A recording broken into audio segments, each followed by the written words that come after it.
paparazzi flash, 100 pictures all of you hanging on my bedroom wall. I'm a kid again, I feel like 13, but I mean 6 feet better than love. Girl, I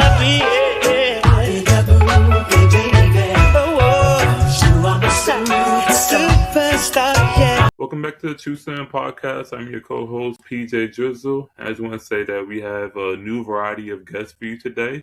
And also don't forget to like, comment, subscribe, repost, share to all media platforms.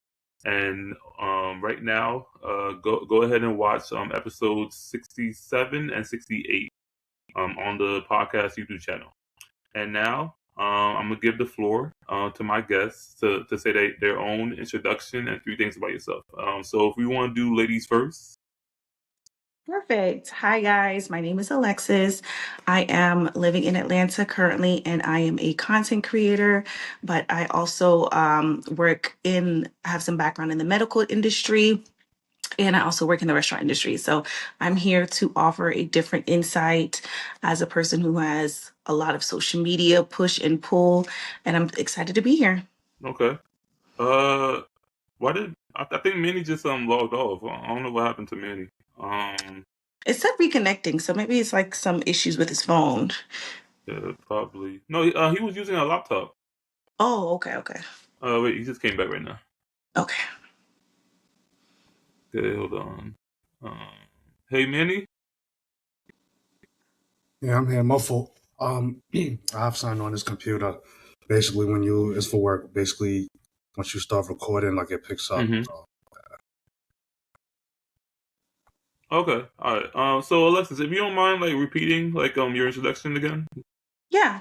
Hi, guys. My name is Alexis. I am a content creator. I do a lot of pop culture commentary, but I also work in the medical industry and I have a little bit of knowledge of restaurant history.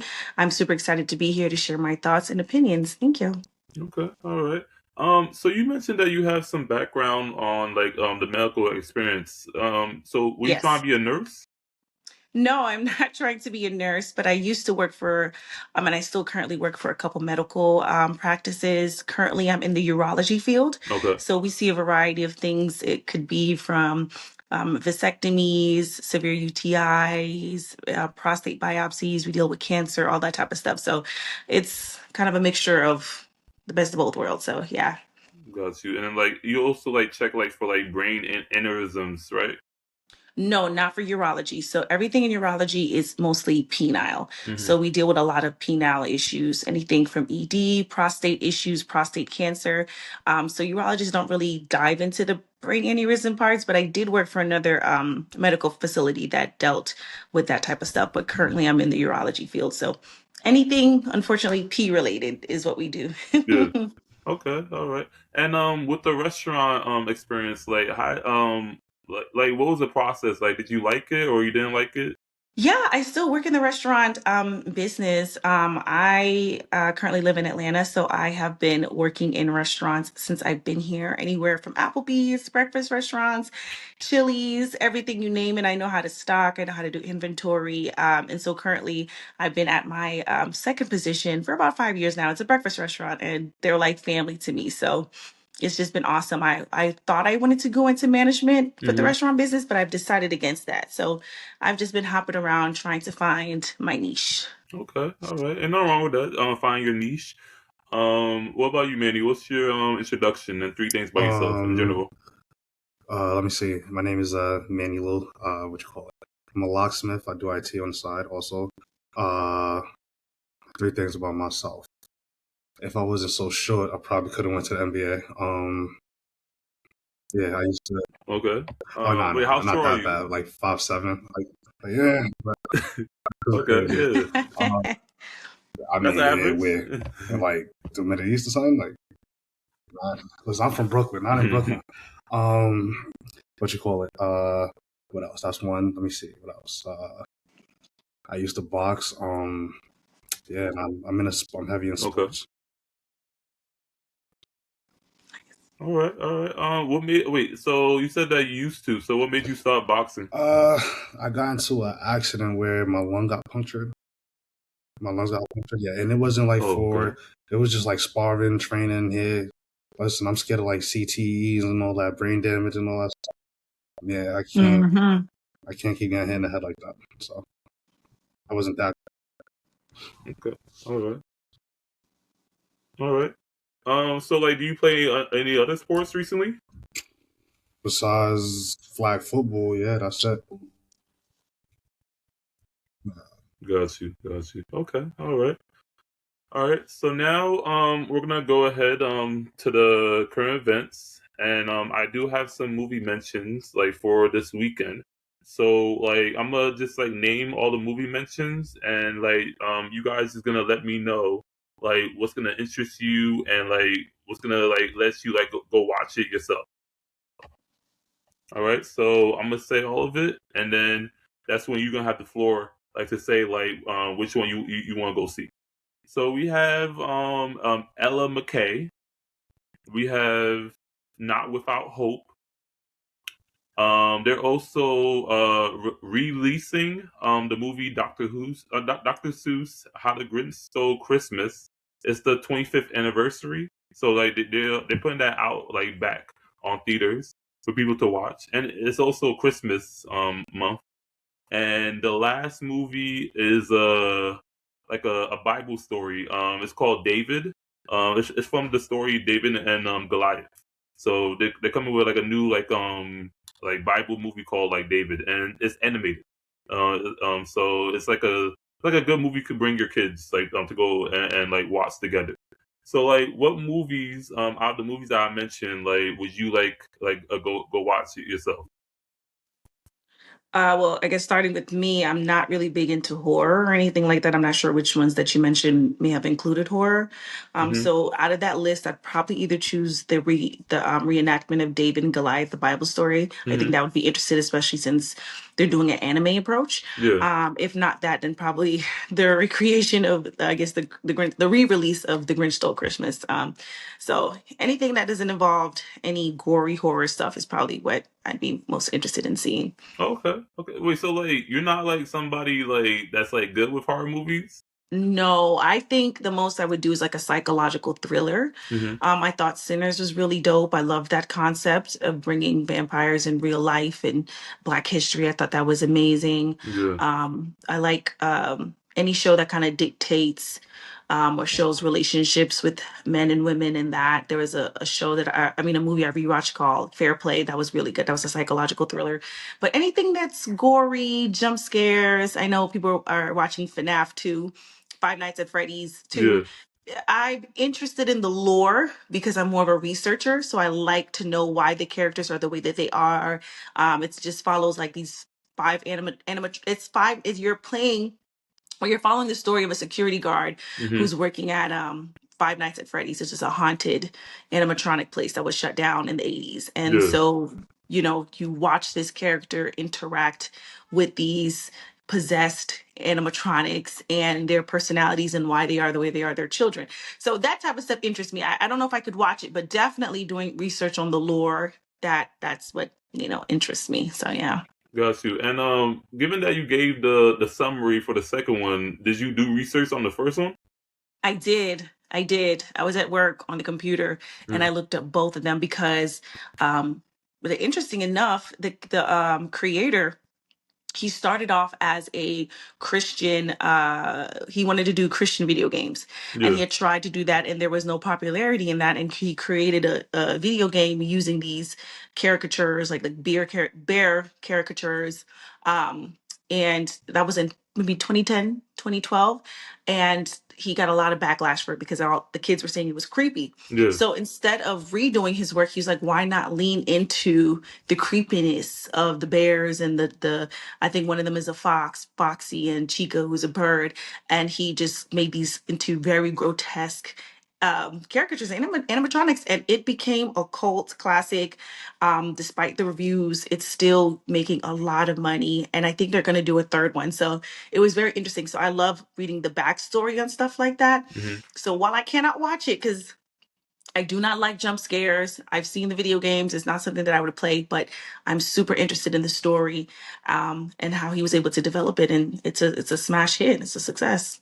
Okay. Good. Because like, this is the first that I'm hearing that like he like went through all that like to make like Five Nights at Freddy's. I thought like really like the reason why he made it was like a scary version of Chuck E. Cheese. A lot of people think that, but I don't. Chuck E. Cheese doesn't want to do any. Chuck E. Cheese doesn't want to have to do anything with FNAF, and they are trying their hardest to stay away from that. So it's Hmm. just crazy how people are, drawing those parallels. But Yeah, yeah, he was a Christian game content creator, and it yeah. was scaring the kids, and he leaned into it. So I think that's just an important story about leaning into things that people may find negative. Hmm. Okay. What about you, Manny? Honestly, I hardly even watch TV. But if any of those, I would choose. I'd probably choose The Grinch. Only thing I really know much about. Yeah, probably the only thing Okay. I really know much about. The David and Goliath story. I would watch that, but probably not because it's anime. So I could not really. I love Hmm. anime, but I don't know how that would go. Like it's No, not animated. animated. Yeah, I don't know. Animated. Okay, I Okay, thought this was Yeah. okay, anime. but I don't know. I No. don't know how that would look Okay. animated. I'm sorry. Like I've seen like old Hmm. movies about David and Goliath, with real people and stuff. That dope. But animated, I feel like they might over exaggerate a Yeah. little bit. Who knows? I mean, Goliath might be some overly excessive big guy. It's I don't know. Hmm. I don't know. But really, I hardly watch movies. Hardly watch TV at that. So Okay. All right. And let me ask you guys, because you guys mentioned like both How the Grinch like Stole Christmas. So if you had to pick, would you pick the Jim Carrey version or the cartoon version? Jim Carrey. Definitely Jim Carrey. Jim Carrey version? Absolutely. I mean, that's Why? Apart from the fact that it's Jim Carrey, I Hmm. just think it's a classic. I think the way that he was able to deliver the lines, it's something that adults and children can enjoy. So definitely that version for me, at least. Okay. What I about so you, don't Manny? laugh. I was kind of scared of the Grinch back in the days. Yeah, so Okay. Jim Carrey kind of made it fun. Like he wasn't too bad when he was playing it. So yeah. All right. All right. Okay, so now we're gonna go over to the current events that I found in social media. So the first one is are you guys familiar with a rapper called Blueface? Yeah. Yes, I think me and Manny are very familiar with Blueface. Okay, all right. All right. So the first current event I have is so Blueface made a Twitter statement saying that part of growing up is realizing both of his baby moms is mid. Shaking my head. He needs to get some. So mind you, this is this podcast is no filter. Okay, you could curse, you could say all that you want. He says that he needs to get some bad bitches pregnant ASAP. So what's your opinion on that statement that he made on Um. that Twitter statement? Uh, Go ahead, listen, Manny. Who wants to I'm gonna go? be honest with you, right? As a man, I understand what he's saying. Okay. I hear that, but Hmm. in all actuality, come on, Hmm. that's kind I can like, already see listen, hear Alexis's me out, face. hear me out. I understand what he's saying, like his baby, he did bad, and he needs to do better. Hmm. But to say it like that, With I some mean, new listen, like the females. way he stated, listen, hear me out, hear me out, please. Don't make that face, girl, please. Hold on, hear me out. Hmm. So no, I'm just saying, I hear what he's saying. I understand him, but like Right. he probably should have just did it and not say anything about that. Like he probably could have. That's something he could have kept to himself. Maybe he felt like he did. Yeah, he felt Yeah, like he kept it did private. bad. He felt like his priors are not good, and he needs to do better. It's as a man, I hear him, but you know what I mean. Okay. I feel like I'm about to hear some backlash. Go ahead. No, it's not any backlash. I think, people are entitled to feel the way that they feel. I think Blueface is a troll. I don't know if he believes anything that he says or does. You know what I'm saying? So I don't know if he did it just to spark some sort of reaction from his baby moms. I mean, he had been with Jaden for quite a bit. He knew her in high school. Hmm. So if she's not what he wants her to be, it's partly his fault. Same thing with Krishan when they met. I mean, beautiful girl. I mean, I still feel like her personality still would have been a little kooky, but she was beautiful. So I don't know if it's more so about them or him. And he just got out. So I think he has other things he needs to worry about. So I think he was just doing that to troll and see what the reaction would be. Okay. And you know what's crazy? Like I did research and they said that like Christian like wasn't like kooky after like it wasn't kooky before she met Blueface. It was after that she met Blueface that like she was like she became like the whole like ghetto ratchet No, person that that's she true. is today.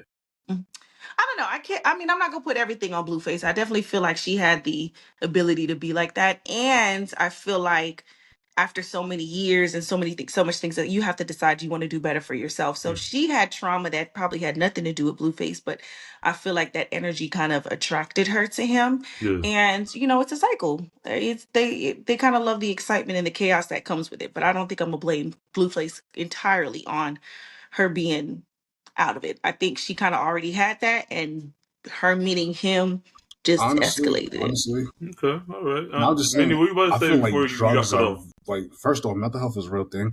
Also, drugs play a major part in all of this.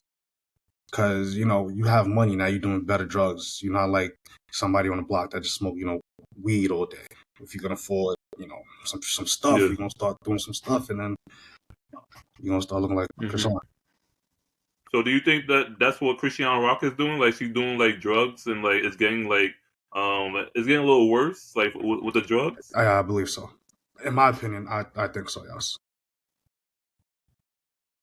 Okay. All right.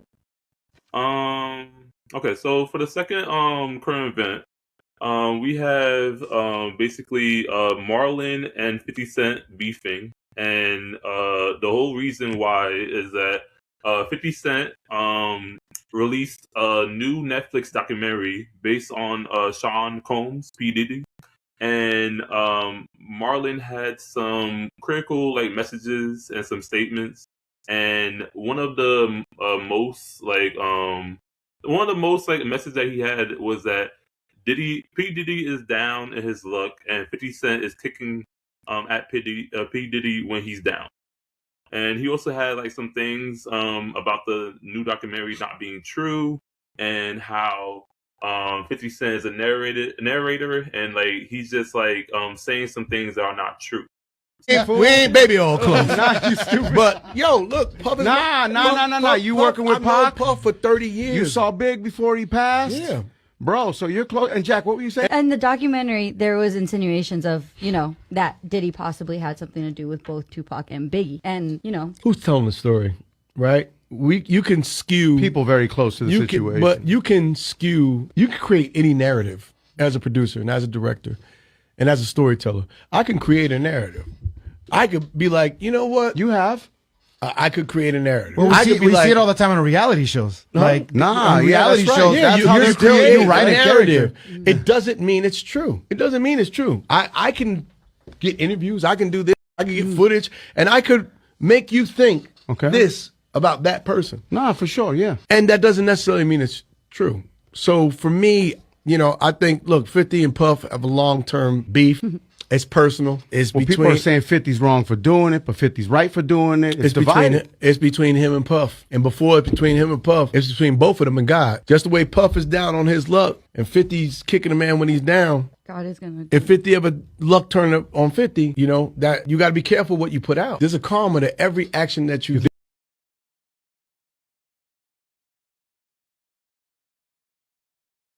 So like, what is like your opinion between like Marlon saying this about 50 Cent? You want to go ahead, Manny, or you want me to go? I'm a little conflicted. I think on one hand, I think Marlon is saying like he's already doing his time. What's the point of beating a dead horse? But it does make people look at him sideways, because if someone is trying to expose what this man has done in the industry, and you are a part of the group that says that we don't need to know more, now we need to look into what you have done. So now people are digging into his past to see what kind of things that may have gotten himself into. So I think, it's a very it's kind of like a ping pong. So I don't want to throw away Marlon Wayans just yet. I think he's a very important Black figure, but I do think now people are just going to side eye because this documentary, which was produced by 50 Cent, but I don't think 50 Cent was in the rooms picking what goes and where. I think he left that up to the professionals. But Yeah. when you watch the documentary, Oh yeah, I it forgot to really, ask you. Did both of you guys watch the documentary? I did. You didn't watch it, Manny? Okay. All right. So yeah, back to you, Alexis. I'm sorry. While you're watching the documentary, I think it did a pretty good, even though it didn't hit on everything, it's only 4 episodes, it did a pretty good job of painting him out to be a person that is used to getting his way. Mm-hmm. And this is one of the first times in his life that he has to face any sort of consequence to his action. Whether or not people believe it's fair or just that's to be said. But he has a long history of doing defiant behaviors and being allowed a pass Yeah. as early as the basketball game. He did a charity basketball game, and I think 8 to 9 people lost their lives. He was not held accountable for that. Of course, you all know about the shooting in the New York club with Shine. He got 10 years. Did he got nothing? We talk about, him beating on Cassie, things that may have happened with Kim Porter. So the documentary, while I don't think I don't think we can say definitively like he killed Pac, he killed Biggie, but it was enough to have some speculation around him even more. And I think 50 Cent probably did this just to kind of remind everybody because Diddy is the king of PR. Even in the documentary, you hear him say, we need to get in front of this. We need to find a way to get to the people that are on Instagram and TikTok and these people that may be the jurors. And a part of that is great PR. Who's to say Diddy could come out after his 50-year sentence and say, my name is Brotherly Love again, part two. You know what I'm saying? Rebrand and recreate, and in an attempt and an effort to absolve himself of his past transgressions.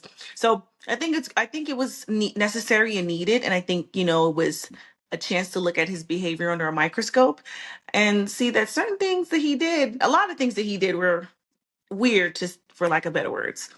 Mm-hmm. And how like 50 Cent didn't have his own goal that he was trying to get at, because what makes 50 Cent the person in charge of producing a Sean Combs documentary? Why was it not nobody else, and why did it have to be 50 Cent? Well, I think that's for a couple reasons. One, you have to have the money and the capital and the resources and the gall to do it. Mm-hmm. 50 Cent and Puff Daddy have been in, I won't even say a beef, but kind of like a mutual disdain for one another, seeing as though P. Diddy had alleged relations with 50 Cent's baby mom. Yeah. So, it could have been that. It could have been the fact that he just doesn't like P. Diddy just in the way that he doesn't like Ja Rule. And he was able to secure the rights for the filming of what happened to Diddy before he was, taken into jail. Again, he was able to get his hands, people are presuming he was able to get his hands on this footage because P. Diddy more than likely didn't pay out what he needed to get the rights of those footage. So again, this is a pattern of people being around him, not being paid. And, when you're not paid for work that you've done, you start to get a little cranky. If people don't get their money, their direct deposit, that's one thing. Now imagine you're owed 20, 30, 40, 50, 60, $75,000 and you didn't Manny, get it. everything okay? Because it's funny. Just look at Little Rod. I literally just had this conversation with somebody, and she said the same thing. But to sum it up, I think 50's a troll, though. To be honest, but now continue, please. I'm a. Wait, hold up. Let me pause you guys. Manny, can you back up a little bit? Okay, and then Alexis, can you move to your right? Yeah, right there. Okay, yeah. Okay. All right. So you guys can continue. But so does 50 Cent have any other personal vendettas against P. Diddy? Absolutely. What are those things? We won't know. Only time will tell. I think 50 Cent has positioned himself to be comfortable to where he doesn't feel threatened by P. Diddy. And this is, I think it's about him being a troll, but there may be a deeper meaning that we just don't have the context for. Is it that he wants to take a place in this hierarchy in the hip hop world? Is he trying to get rid of Jay-Z and Puff Daddy? Are they competition? There are things there are conversations that we're not a part of as part of the general public, and we don't get this information until late unless you're inside these inner circles. But I think these stories are important to tell. People didn't know that there was someone else that co-founded Bad Boy. People didn't know that Little Rod, was on the Love album and he was only offered $29,000 and he was out on the islands with Diddy for almost a year and a half. Like, Mm-hmm. people didn't know these things, you know. People were finding circumstantial evidences about Tupac being in a certain studio and Biggie being in LA and him being paranoid. And, you know, even this, like, a lot of accusations, including Biggie having to pay for his own funeral. Mm-hmm. Like, and that's something that, of course, this is like 20 years past. There's nothing that we could do about these particular things, but it does a great job of painting this person out to be someone that should be feared. And just because he calls himself brotherly love and just because he does certain things doesn't mean that he should not be held accountable. Even when he was talking, we were talking about Kalina, who's one half of Diddy Dirty Money. And she had spoken to Puff because she wanted to get custody of her kids. Asked this billionaire man with ample amount of money just for a little something that she could pay him back, and he said no. And then months passed, and now he's blowing her phone up saying, hey, I need you to make a statement. I tell people I'm not a bad person. And she was like, well, when I asked you a favor, it was fuck you. When you need a favor, now you need to go on Instagram and say these things. Now, was she paid? Only one can assume. But so there's so many different things that have happened in the documentary that shows the type of person he is. Even when, you know, Craig Mack, you know, who did Flavor in Your Ear, not making any money, being shelved, being tossed to the side. Craig goes to Puff Daddy, asks for some money. He brings out a stack like this and hands him $100 bill. Yeah. So it's a psychological game. I think he's a master manipulator, and I think, you know, this documentary was great to have for people who just have more questions. You referring And to now we 50 still have Cent more as a questions. master manipulator? I think 50 Cent can be a master manipulator, but I was talking more so about Puff. Okay. Only because we've heard stories about 50 Cent, but a lot of the women that have been in 50 Cent's life have said that he's actually not like this in real life, and he seems like a real sweetheart. The people that know Puff personally have said the exact opposite, saying that this man is a nightmare. We've seen how he treated Cassie. It's all on video, you know. Yeah, because like we even I don't know like if all of you guys saw it, but like on CNN like they show you like the full clip of like Cassidy being chased by P Diddy in his like bathrobe, and basically they chasing down each other, and they're also like fighting with each other at the same time. Yeah, in the hotel. Mm-hmm. Yeah, that was the nail in the coffin. Mm-hmm. Manny, so I know you didn't see the documentary, but like, what's your like opinion with the whole like Marlon and 50 I beef, mean, 50 listen, Cent honestly, beef? I'm not phased by it. 50 Cent beefs with everybody. 50 Cent has beef with everybody. I know one of his vendettas towards Diddy. Again, I'm just going based off social media. I think what Diddy sent him some flowers or something. And yeah, they were trying to state it as like a symbol of death or whatever. Again, I don't know. I don't follow that stuff. I don't really condone things that Diddy did. So, you know, I like to stay away from, you know, anything in regards to him as of right now. I don't think it's fair based off what he did. Like, mind you, Tory Lanez is my guy. Quote unquote. You know, he didn't do what he did, and he got sentenced to what? How many years? I Like think 10 more than years? that. Well, now you're definitely gonna get the backlash. Listen, I'm now, sorry. Manny. Listen, there's so many speculations about that. There's even people that was there. No, because like there was news that like it was the best friend that shot Megan, and because like, even the security guard, one of the security guards said that it was the best friend and not Tory Lanez. Yeah, but that was not said on stand. That was not said in the courts. And we have to be very careful with that. And this is not to say that things don't happen and people aren't painted. I don't believe Tory Lanez is innocent. I think he's exactly where he needs to be, and I think he did it. If he did not do it, he had an opportunity to be on the stand and defend himself and not say it. He went on the internet and said it wasn't Kelsey, he wasn't the best friend, and he apologized while he was locked up to Megan Thee Stallion for. And people, I think, are speculating, saying that he was sorry for playing both sides of the fence.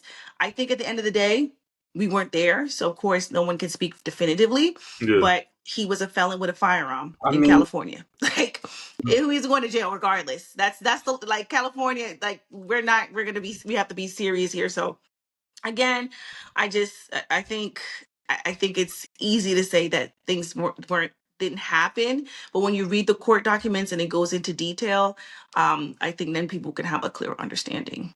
Got you. I think like when we see a full clip like of what like actually went down like inside that van or bus or whatever, then like we could like make a final like accusation on like what happened. Well, let me push back on that though, because we haven't seen a clip and there might not be a clip. Okay. And do you feel like in this court proceeding that the jury wasn't like they weren't given enough to hold him accountable or give him guilty? You feel like this was just all a conspiracy to take him to jail, Tory Lanez? Because based off of the evidence that was presented, the jury convicted him of that. It was enough to send him to jail for ask you 10 a question years. real quick? Okay, Manny. All right, so do you feel Yeah. do you feel like the evidence that was presented against Tory Lanez was substantial enough to give him that time? It was enough. You feel like it was enough for that? I believe that the charges that were put against him, once they're stacked up like that, then yes. And the reason why I say that is because there's other people who have given their story, not in connection with Tory Lanez or any of the shooting and stuff like that. When you get different charges, a lot of the states, I think all states, but let's just say certain states, they go based off of a point system. So you can do a crime and then they base it off of that point system. So you may be like, oh, I only have 2 charges against me, but the point system may put you in a higher category to get more time. Because he already has priors. Again, this is not like a first time offense. He already has priors. He already has a history of doing things that he's not supposed to do. And because he is not a US citizen, right? We have to keep those 2 things in mind. I Well, think he's that's not? why Is it like he's from Canada or no, something? I thought he was. he's from Canada. Oh, He's okay. not a US citizen. I thought he was. So you're not a US citizen. You have priors, right? And you have a firearm. Even if, let's just say hypothetically it was Kelsey that did it, the firearm is registered in your name. You should not have a firearm. And that was something that was told to you beforehand. So I think also there was another, and I want to verify this, but I believe that they offered him a plea deal. Yeah. That's something that he said that he didn't want to do because he wanted to take his chances at trial. Yeah. Now, let's look at it. Sometimes you go to trial, it could be like OJ. You have amazing lawyers, you're able to twist his story, you're able to poke holes in things. There's enough reasonable doubt to let you go. I think we all know that OJ did it and he was able to get away with it, right? Because his lawyers. But then it's circumstantial based, right? And so in this court, based off the circumstances, his team did not do a good job of providing enough reasonable doubt, and because of all those other things, he was going to get that, he was going to do time regardless. And I think that's why now he's trying his hardest to get out of this situation and fight it. And just the last thing that we heard, he told the parole board or his lawyers or somebody, it's literally in this article that he says that she should have known that there was a gun in the vicinity and should have ducked. So it's a roundabout way of saying, she should have known. When we see people in the industry and because we like their music, like the R. Kellys and things of that nature, a lot of times it doesn't make any sense for them to come out and say that I did something, because Wait, Alexis? it's like I have people. I'm sorry? We didn't hear there was like a little like disconnection. It was like static. Oh, I was like, sometimes as people, because we like celebrities like R. Kelly and the Chris Browns of the world and Tory Lanez, people who are very, very talented and we resonate with their music, it's hard for us to believe that they're capable of doing certain things. And it doesn't make any sense for them to say, I did it. Look at R. Kelly. He's locked up. He's still not saying that he touched any of those girls. And we know for a fact that he did. Yeah. So I don't foresee Tory Lanez really coming out and saying that he did it, because there's so many people who are saying, no, she deserved it. And if she didn't deserve it, it was the best friend. It was just too much going back and forth. All I know is that if I'm in a situation where I'm being accused of something that I didn't do and somebody was there, I'm not going to sit here and take a rap for someone. Why would you? It to me doesn't make any sense. You're saying that you're not snitching, but Kelsey and Megan are not a part of any street code. Y'all were leaving a pool party. Yeah. Y'all were leaving a pool party. So if Kelsey really did do this, why not go out there and say that? That's just, and we can agree to disagree. I know it's one of those things, but yeah, that's just my opinion. Got you. And did you also watch some Surviving R. Kelly? Me? Yeah. A little bit. I couldn't finish it. I couldn't stomach it.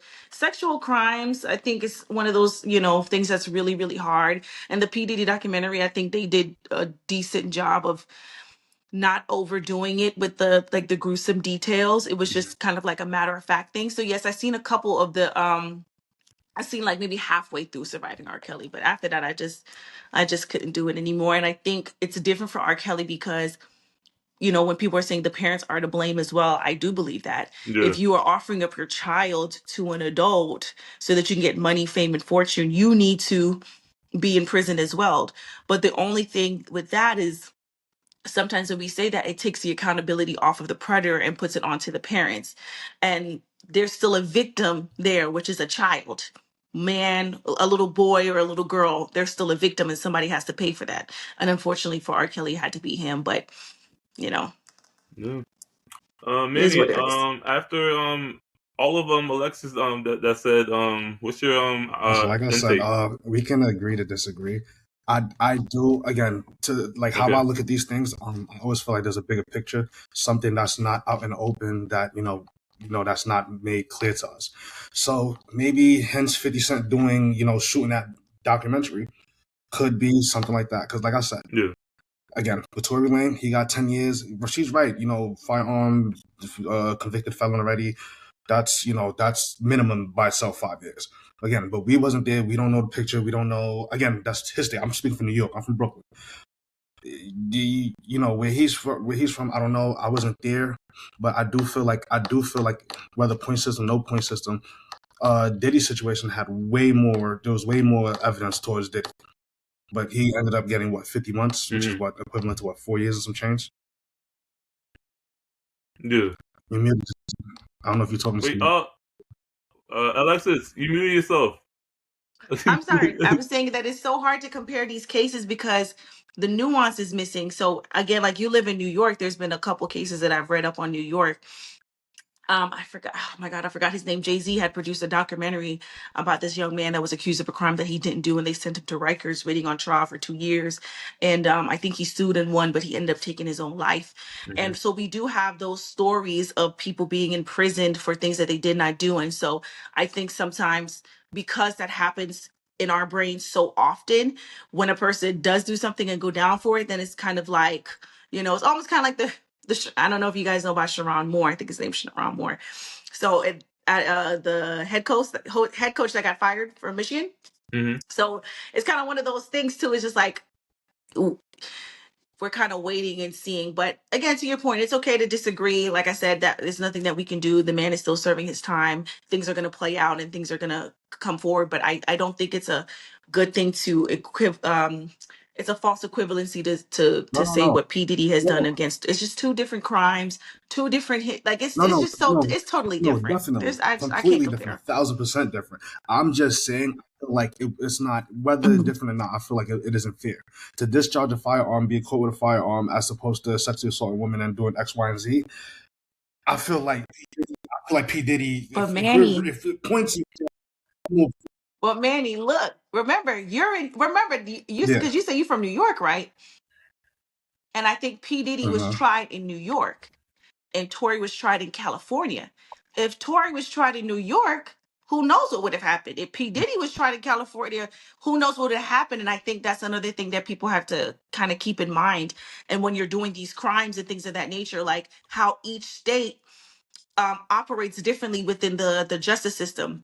There was a case where a young lady flew from New York to Florida to confront a woman Yeah. that she felt like was with her boyfriend. And you remember, yeah, I don't know if yeah. So she ended up getting convicted. So in Florida, when you're convicted of first degree murder, you're going to jail for life without parole.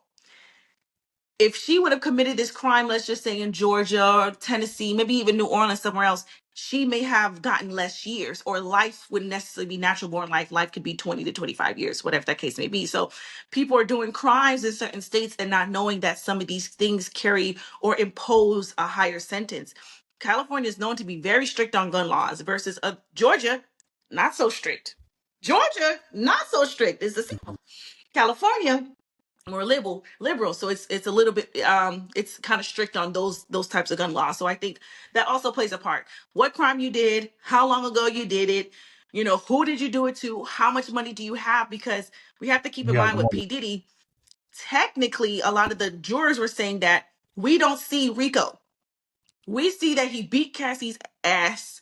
He's a terrible human being, but he's not on trial for domestic violence. He's on trial for trafficking and prostitution, and they have not done that. So technically, the 50 months is was just the most that we were going to get. Technically, we can't try him for something that he did in 1998, and there's no one has tried him for trying to off Tupac or Biggie.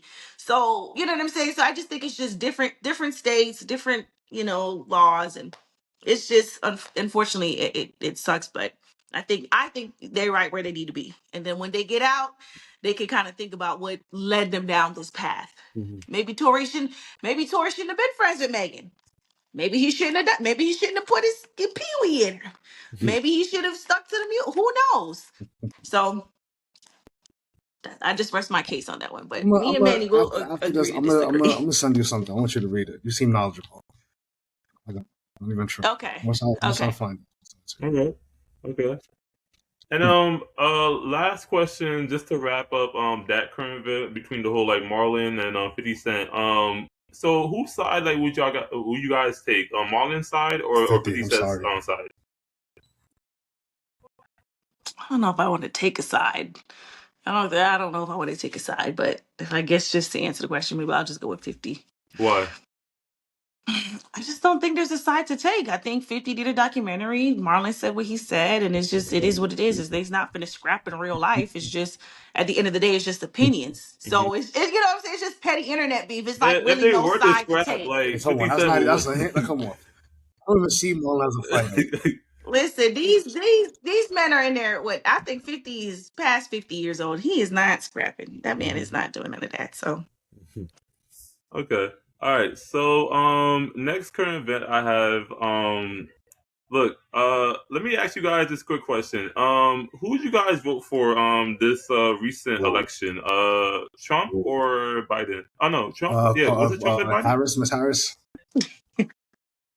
Yeah. Kamala Harris and Trump. That was a tough Who did you one. guys That's vote a tough for? question right there. Go ahead, you answer that one, Miss Alexis. oh, you want me to go first? Now you want me to go first.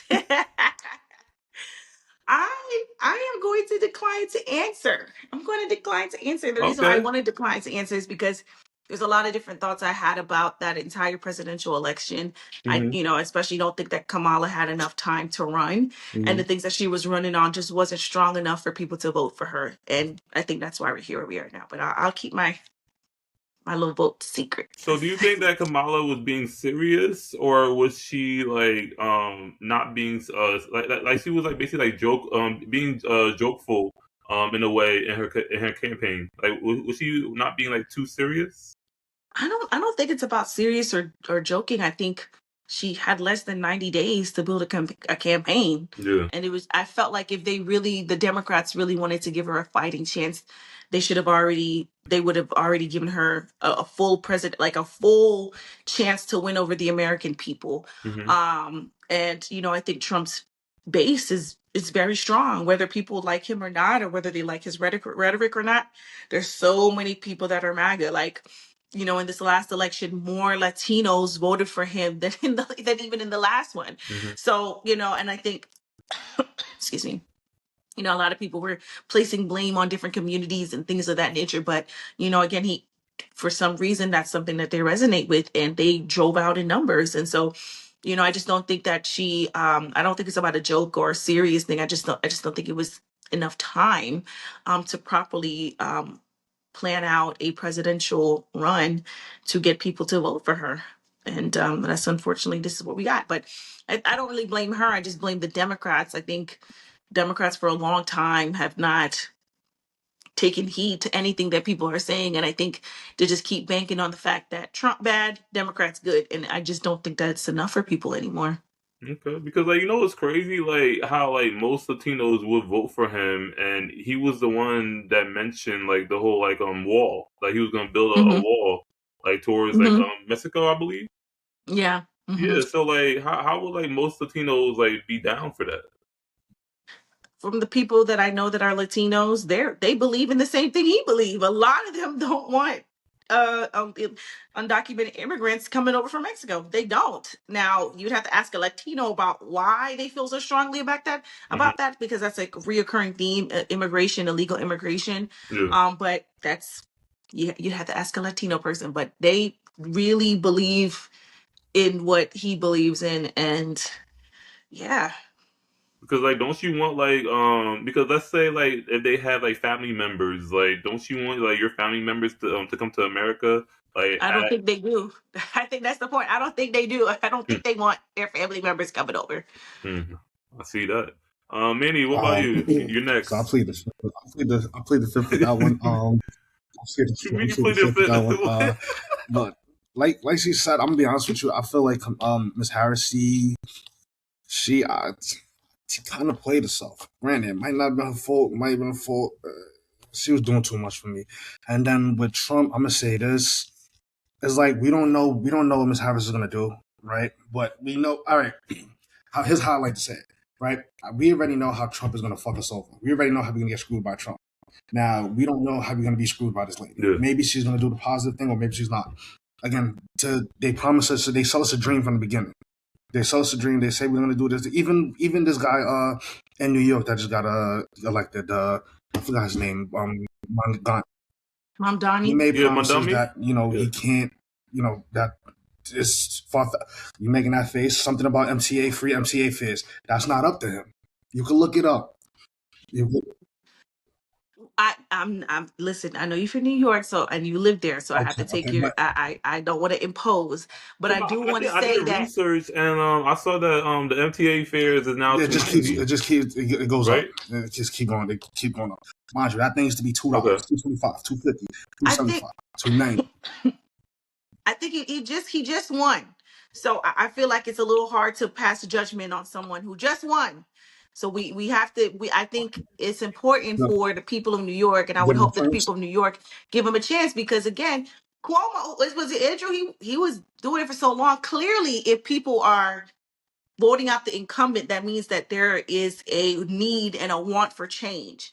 Now, just because we can't see what he's going to do to make it easier, cheaper, if not completely eradicate and get free MT, and maybe he could make something cheaper for you guys. I think that that's something that's worth fighting for. We have to look at it. Our government is able to spend millions on things that we can't control. They could spend millions on military, millions on all these things that we have no control over. But the minute that somebody says, hey, let's do something for the people, free MTA or whatever, now it's all this backlash. Why is there backlash? When we're saying, hey, can we get some student loan relief, some student loan debt relief? There's all this backlash. Why is there no backlash when there's millions of dollars sent to the politicians' pockets?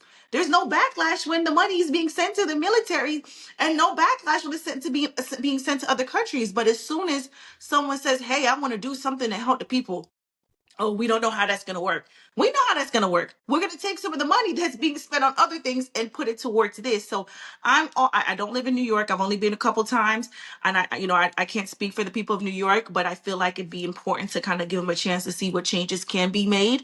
And again, if he's not pulling on his promise, do what y'all did the last time, vote him out and get somebody else, but at least give this person a chance to make good on what they've said. And if they don't, hold them accountable. But I don't think keeping in the same person doing the same thing and nothing's changing, and like you said, things are getting more expensive, expensive, keep the same person in there and hoping that something different happens. To your point, you're saying we know what we're going to get with Trump, we don't know what we're going to get with Kamala. You're right. But why do we have to stick to something out of fear? So we're just going to keep voting this man in just because we feel like, oh, he's going to fuck us, but he may fuck us with some lube, and Kamala may fuck us without the lube. Like, no, I think we're too fearful of our politicians, and our politicians should fear us because we're the ones voting them in. We're the ones holding their feet to the fire. So again, two sides of the same coin. I don't really blame the people. I blame the Democrats. I don't think that they're strong enough. They were strong enough to combat him. I don't think they did enough to keep him out of the office. And I don't think that it's this anti-Trump thing that we think it is. I think for some reason they may be in bed with each other. Again, this is politics. So I don't, you know. I believe that, like, because I think we did have Hillary Clinton as a president before, No, right? no, No. We She did. ran. She She ran, ran, but she lost. but she didn't win. She Okay, lost to Trump. so that's why, like, I think that, like, it's about like being a woman, like being a female, that like people like really like nah. can't trust that, and like it I has always No, been a man. think so. I can't agree with, because again, look at this one right here. They're powerful, they're strong, voice, mad opinion, everything. I'm not gonna say it's a women thing, like I said. I'm gonna stick to my opinion. I feel like we know Okay, if it was, let's say, if it was Kamala against Hillary Clinton, I'd probably give it to Miss Harris. You know Yeah. what I'm saying? I'm not saying this because it's a man. That's why they picked her. hmm Because he's Oh black. no, not even, not even. I mean, I would like a black. Okay. Why would I give it Then to her over why? Clinton? I mean, hmm again, Yeah. respectfully, if you followed it, they both kind of sounded dumb to me a little bit. Certain views applied. Yeah. I'm like, as far as Kamala, some of her points, it resonated with me a little bit. But like Clinton, I didn't see anything. I didn't really see much from it. Even with Trump, some of his views kind of like supports me a little bit. But again, she was fighting Trump. So Trump had, not saying who I voted for, not saying I voted for Trump, not saying I voted for Sis. Okay. Yeah. I'm Nobody's just saying who you saying, going for. start He start even picking and explain choosing. Like, peace. all right, this Trump supporter right here. hmm So I'm just saying though, it's like he had a better, thing. And something that Miss Alexis said that, she said there's no backlash when the government is doing this.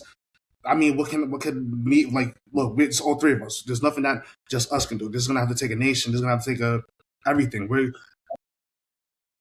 Yeah, but look at that though, Manny. Like we're saying, like if Mamdani, who is the first of his kind to be able to win this election and try to do something, if he could do it, it took the people believing in him enough to say we're going to trust, or we're going to not even trust, we're going to choose this person because how long was it was Andrew? Is his name Andrew Cuomo that he ran against? I think it was Andrew Cuomo, and he had Yeah. been incumbent for Listen, quite a while, right? listen, Like for a long time.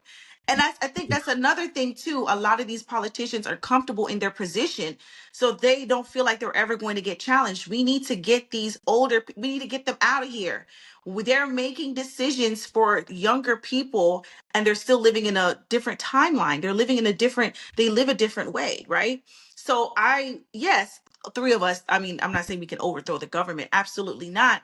But I do think that there's still some power here, and I'm not, and to your point, to look at us as being black people, if we were to have the same mentality back in 19 something, whatever 1990, whatever you want to choose, we wouldn't even be here today. If we would have waited for the white man to say, hey, you could do this and you should vote it, then we wouldn't get anywhere. We took it. We took it. It wasn't given to us. We said we're going to try to make a change. And so many things, small things happen, and it emboldened our people to do more. And there's still more that we need to do. So I'm never going to sit down and lie down. Again, these people are getting paid hundreds and absolutely. thousands of dollars. They're getting paid Well, hundreds of thousands of dollars. So if you're getting paid hundreds of thousands of dollars, then you can hear your people who they work for us. We don't work for them. So yeah, you do have to tell us where the numbers are. Yeah, I am going to call you and say, okay, so what's going on? We should be able to do that and want more. And I think that's the only way we make change. If we were to think like that, we never would have had Barack Obama. If we were to think like that, we would still be enslaved. If we were to think like that, we wouldn't have civil rights and Jim Crow. We wouldn't have or have made any historical points. So I do think it's important for us to we should try. I mean, yeah, we can't tell the government, okay, don't give anything to the military, but we should push for student loan relief. You should push for MTAs to be free. Because why not? Why not? Make it free. People don't they hop over it and try you not to how pay any damn ways?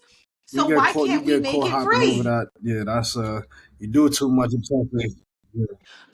Right, but they still do it though. So I'm saying, why not make it? Why can't transportation be free? Why? I think we have been conditioned as a society that says, "Hey, this is how it should go, and you should have to pay." Why? And why? And like even when we talk about student loans, that's another huge thing. And I have student loans. I don't know if you guys have student loans, but a Yeah, lot of I people are do. pushing. But Mhm. like, basically, like, I think it was like since last year, like because I use like Mohila. I have Mohila too. You have Mohila too. So like basically, like they haven't sent me any new emails on like how much I have left to pay. Like no balance, no nothing. So I guess like I paid it off already. I'm not too sure if I So he still probably. have it. I'm gonna say they Well, they still emailing maybe paid me, it off. so But I'm getting them emails now. I don't didn't know. they, Maybe you got lucky, but Yeah. there was a lot of people.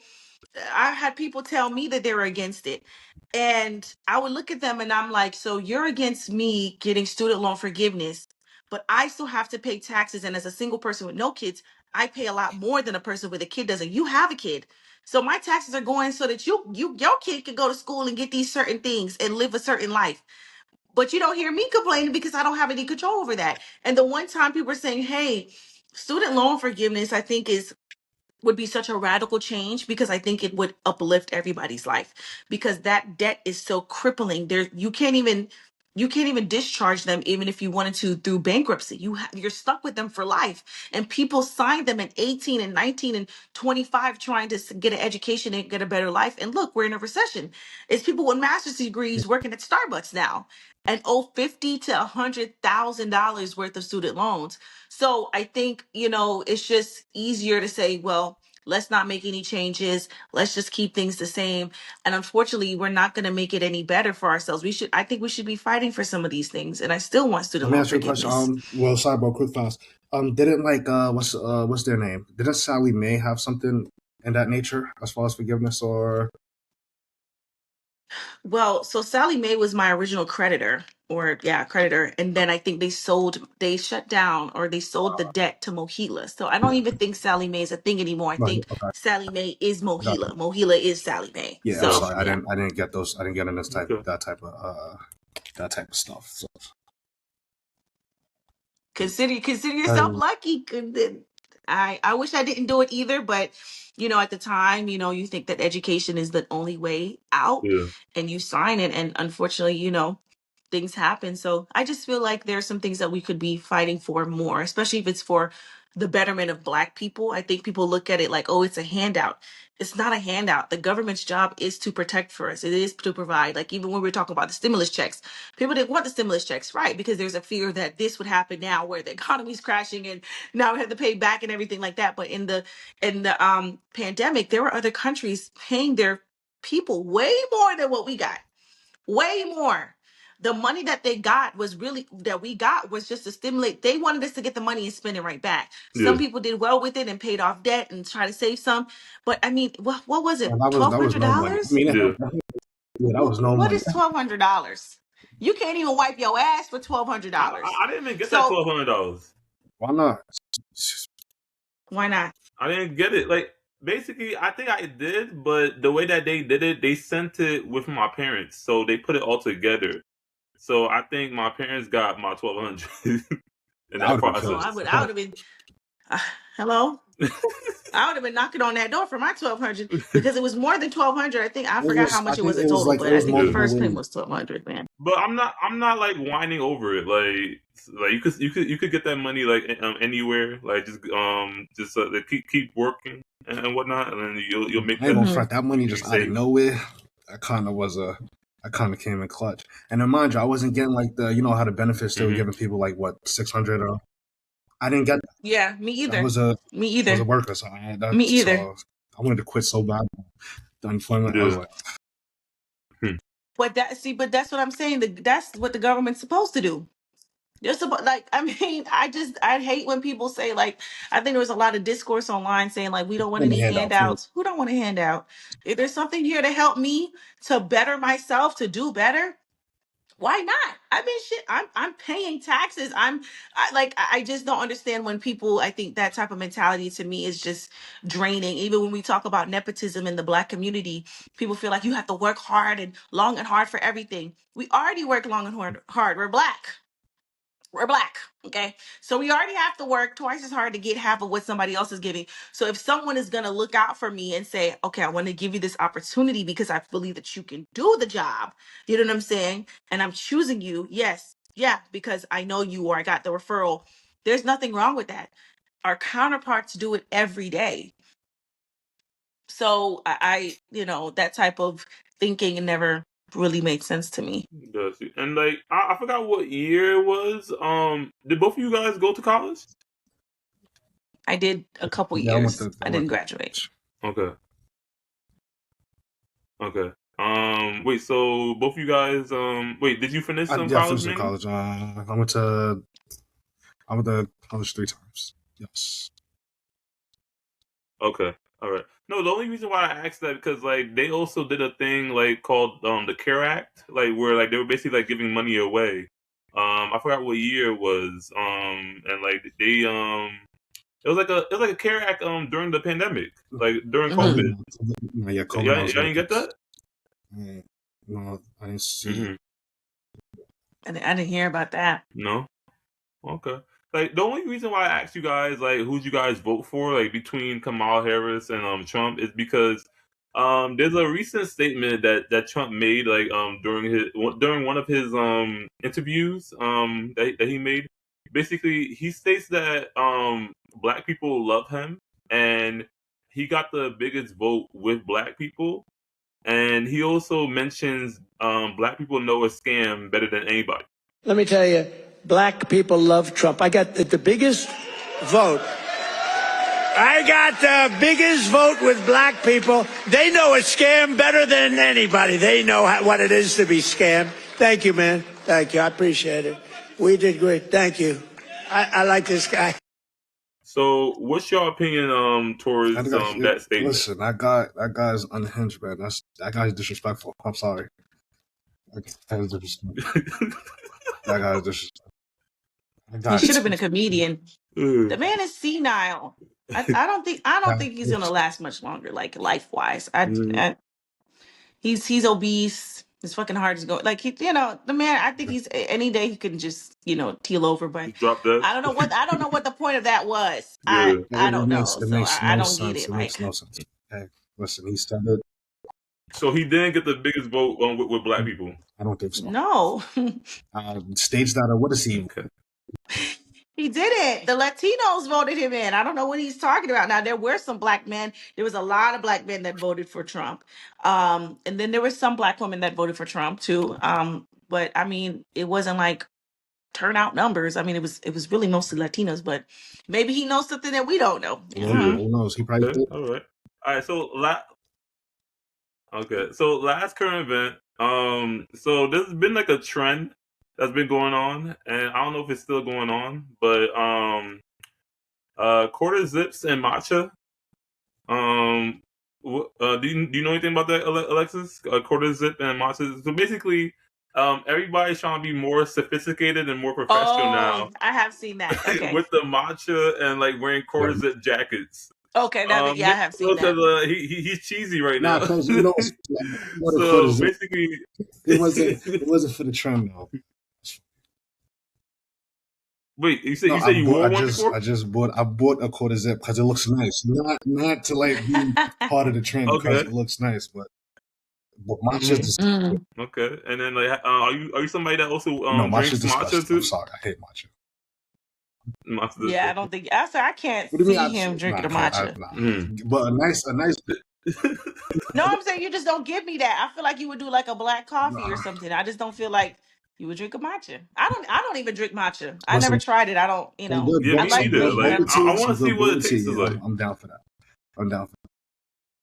Yeah, I don't like boba teas either. That's that the thing best at the bottom, I can't. Yeah, I forgot what do you call? Bubbles. I forgot what they call. Yeah, I tried it in Chicago, and I was just like, this is not my thing. That's not my thing. Okay.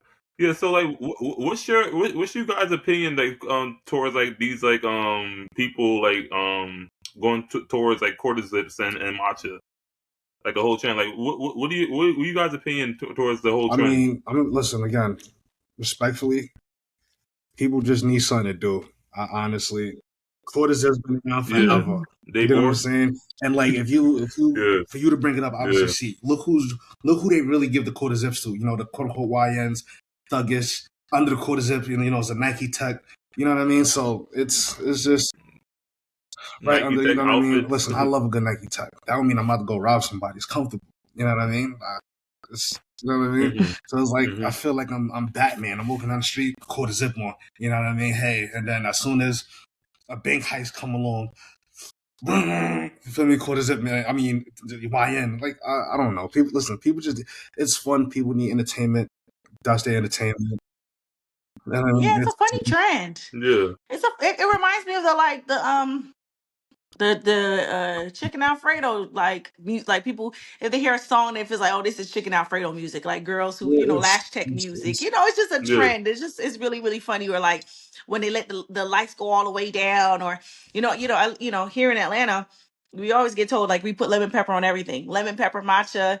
People make fun of the fact that we smoke a lot of hookah and it's like grass walk. It's just a funny thing. I'm not taking anything personal. I think it's just hilarious. Okay. Wait. So like when you say you put lemon pepper on everything, like is that true?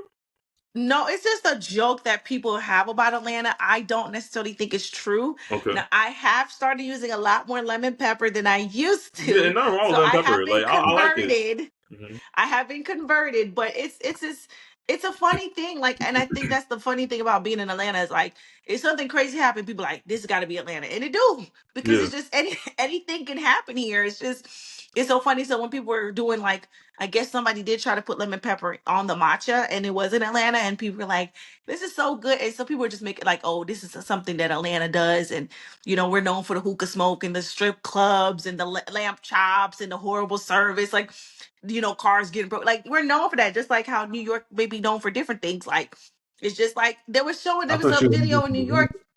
They were at like I think Manhattan, and there was just a nice, beautiful thing, and then they had this random man in the pool just walking around, like, and people were like, "That's just New York. Like that's New York. Like that's the whole." That's just how people's view New York is just beautiful, but it's also a lot going on. So I think that's just how Atlanta is. Like we have certain things that's just exclusive to us, Hmm. and it's just a running joke on the internet. So I don't take it personal. I just think it's fun. Got you. Got you. And then I want to ask you a question. Did you see that Ti movie ATL? see, I'm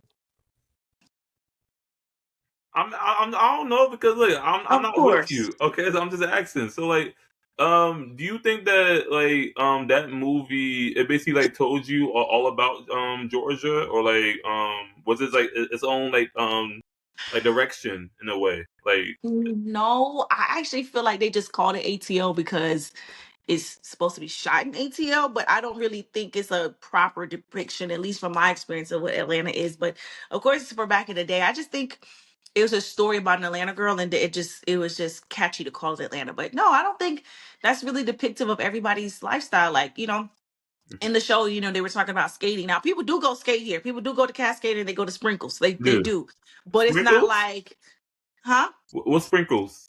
I think it's called Sparkles. It's another rolling center ring Yeah. where people go to. So the people do go to Cascade. And when I was in my younger years, I used to go to Cascade all the time. So there is a big community there, but it's not like the same. I think that it was just more so about the story about Rashad and Nunu and the brother. But that's just a dramatization. But it's still a classic. I still like it, but I Yeah. wouldn't say like if you come to Atlanta, you need to watch ATL. Like no, it's not like that. It's not at all. It's way different.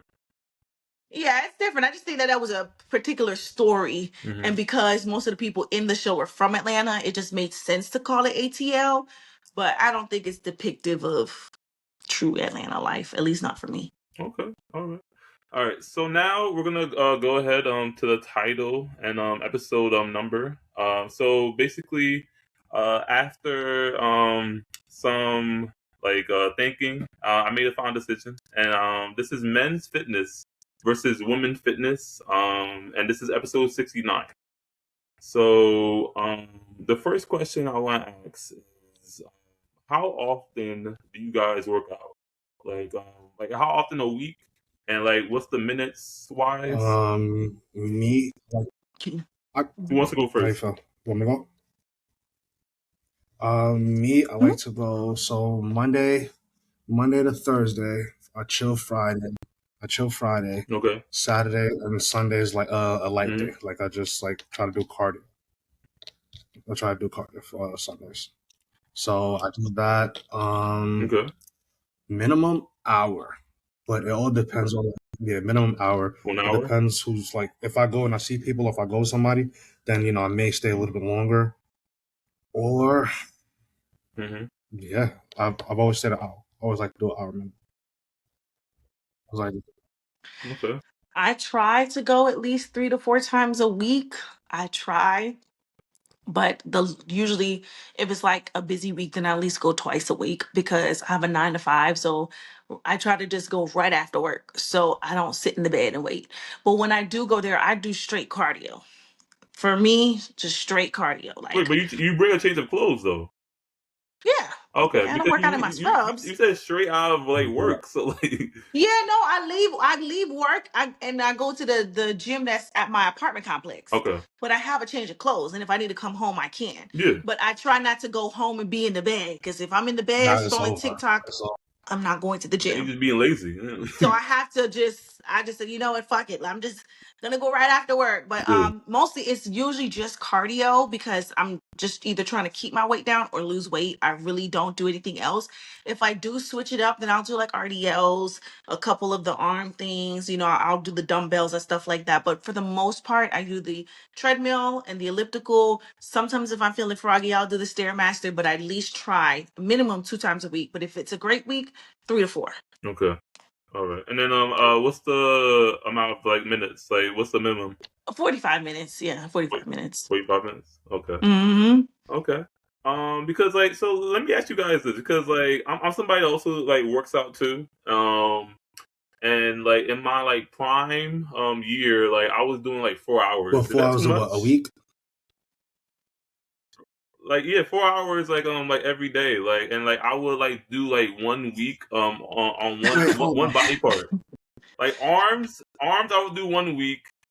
Shoulders and back I would do the other week, and then legs I would do for another week, and I would Wait, do hold four on. hours a day. Okay, my fault. You're losing me. You said 4 hours, right? Like, okay, so like for the Look, no, so like basically I would take like rest days but only when you on Sundays, but it would basically be like from but Monday when through you saying Saturday, 4 hours, like per four per like hours. what Right. does that But mean? Like for the duration of the week, like 4 hours, like for the whole week, or like no, 4 hours every day. He's saying 4 hours what? every day Just per session in the just gym. He's just Yes, in there for arms. 4 hours. that Your arm don't that hurt. is.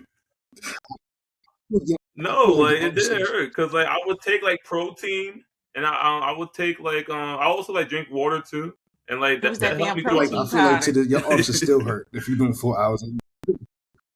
They said that protein powder is what make you start jumping up and down like you're a crackhead Nah, and no, start no, itching. I never did no protein no. powder. I'm really just No, going off a straight. I just I don't think go. that's true. That's not true. Mm-mm. That no, it is true. It is that No, 'cause I protein remember powder. scratching It my got you up shoulders and there. then You're like, damn, I jumping. got to do all this. This with my Maybe energy. creatine or something, but Nah, that's not true. no, maybe some creatine, but Yeah, no protein.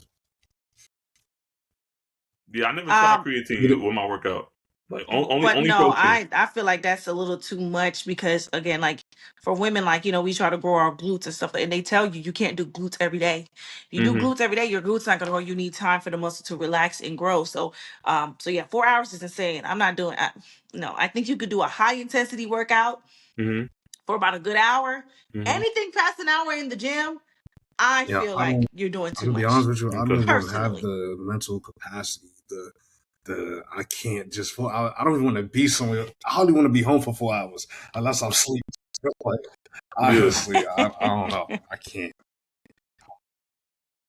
Yeah, because it was just Absolutely like not. that's how like I showed my consistency, like with the gym, like of doing like 4 hours, Listen, like in there. I believe you. I would have just came up to you like, bro, that's it. Just relax. Just go home. Right. Hmm. Put Because put you gotta, put the because in a dumbbells sense though, down. you actually doing that too much is actually messing up your muscles. So you're actually gonna get the opposite result of what you're Hmm. Mm-hmm. looking for doing stuff like that. So Absolutely. your muscles gonna start tearing, Mm-hmm. deteriorating, and actually makes it weaker. So Mm-hmm. Got Mm-hmm. you. And being that you mentioned like you was like doing like you working on like your glutes, like how do you feel about these females like doing like Brazilian butt lifts? Like taking a shortcut in a way. But you know what? And you're talking to someone who is a proponent of plastic surgery, so I'm never going to be a hypocrite. I think for women it's a little bit different because we have a lot of hormonal issues that can happen. Women having kids and things of that nature. Hmm. And I think I'm not saying men don't deal with health issues; they do, but y'all don't have to worry about. You don't have to worry about like the estrogen. It's the estrogen. Like, you know what I'm saying? If a woman has PCOS or is hypothyroidism or anemia, that type of stuff can help. Like it's really, really hard to lose weight. Statistically, let's just say this, if I'm fat, this guy's fat, right? And we're both fat. And we go to the gym and we're going out to work out every day for 2 weeks. Statistically, the man's gonna drop weight quicker. Woo! That's why I really feel like a man shouldn't even be fat, because the way that y'all bodies are set up, if you lock in, no, I swear to God, if Yeah, you you lock stay in focused and you lock and in. you stay 2 weeks, you can see a transformation literally in 2 weeks. Where I feel like for women it's a little bit difficult because we're going against other things. But I'm not against BBLs. I'm not against any plastic surgery. What am I against is cheap plastic surgery and a over exaggerated look, right? So the thing with the BBLs that I think people are super harsh on is that the fact that they feel like they're going to on the table to get something. But there's women who are naturally curvy like that and never got on the table. Yeah. You know what I'm saying? So for me, I don't look at it any type of way. I don't think, of course, if you get in a really big one, you could tell if a woman has had one. But if it's one that's natural, then I don't have an issue with that. And then I don't think people say anything when people go get boobs done. If you have no titties and you're like, damn, I'm an A cup, I really want to get some boobs. Don't nobody really look at that as a bad thing, but it's still plastic surgery. It's still something that's not necessarily medically necessary. You do it. And I think for women, the way that we're perceived, beauty, all that type of stuff, I can't be so bad on enhancements. And I think, I'm not blaming men or anything like that, because women do what they want to do. But people say, oh, well, you shouldn't get a BBL. You should love your natural body. But when you go on social media, stuff like that, it's people clowning people for natural bodies. You go on the press, they dogging people about their natural bodies. So it's just like, all right, so we're saying that people need to love themselves, but then people are going out into the world and getting ridiculed and made fun of because they don't have the best shape. So me personally, I'm never against any plastic surgery. I just urge women to do their research and pay the money so that you're not out here looking crazy. But I don't think you could just, oh my God, like I know that woman's had a BBL. Like you don't know that, because there's so many women, especially in the South, that are naturally curvy. I hate So the that's just ones. my opinion. Let me Nah, ask you I'm this. just saying, I'm I sorry, just man. hate the ones that are You were not saying? proportioned right. Like the Mhm. booty like Yeah, this, now and that is crazy. But sometimes that's not a BBL, that's ass shots, and that's a whole different thing. That Okay. is a whole different thing. That's not even a BBL. That's a whole different. that's just That's a disrespectful to whole your something. body, to That's yourself. Honestly, those just look yeah, terrible. Like yeah, your legs look like this, yeah, and then like yeah, oh, yeah, my fault. What you was about to say, bro? yeah. Hmm. No, I was about to say that because like being that like Alexis like was speaking like a positivity towards like BBLs, like hmm did you ever consider like BBL yourself or no? I've considered a few plastic surgeries. Hmm. So like what I made you have. not go through them, or did you go through them? Who says I haven't? Okay. I can't be, and who says, and if I haven't, like, you know what I'm saying? I'm looking at getting like a breast reduction. Like there's things that I'm planning to do. And there are people that were like, damn, we don't think that you should go on the table to get a breast reduction. But again, like when my back hurts, you know what I'm saying? And if I feel like this is something that's going to be better for my life, that's what I'm going to do. So, Yeah. even without the BBL, I'm still always going to be pro surgery if this is what a person feels like is best for their body. But again, I always want to reiterate, you have to do your research and you have to pay the money. Hmm. And that's not just with the BBL. That's if you're getting your teeth done. That's if you're going to the esthetician. If you're getting anything, for example, I'm in the process of starting my own dating show. So I worked with a videographer guy, and he wasn't horrible, but he was only $400. When I got the finished result, it looked like I paid $400, and I wasn't really happy with it. Now, was it the worst thing in the world? No.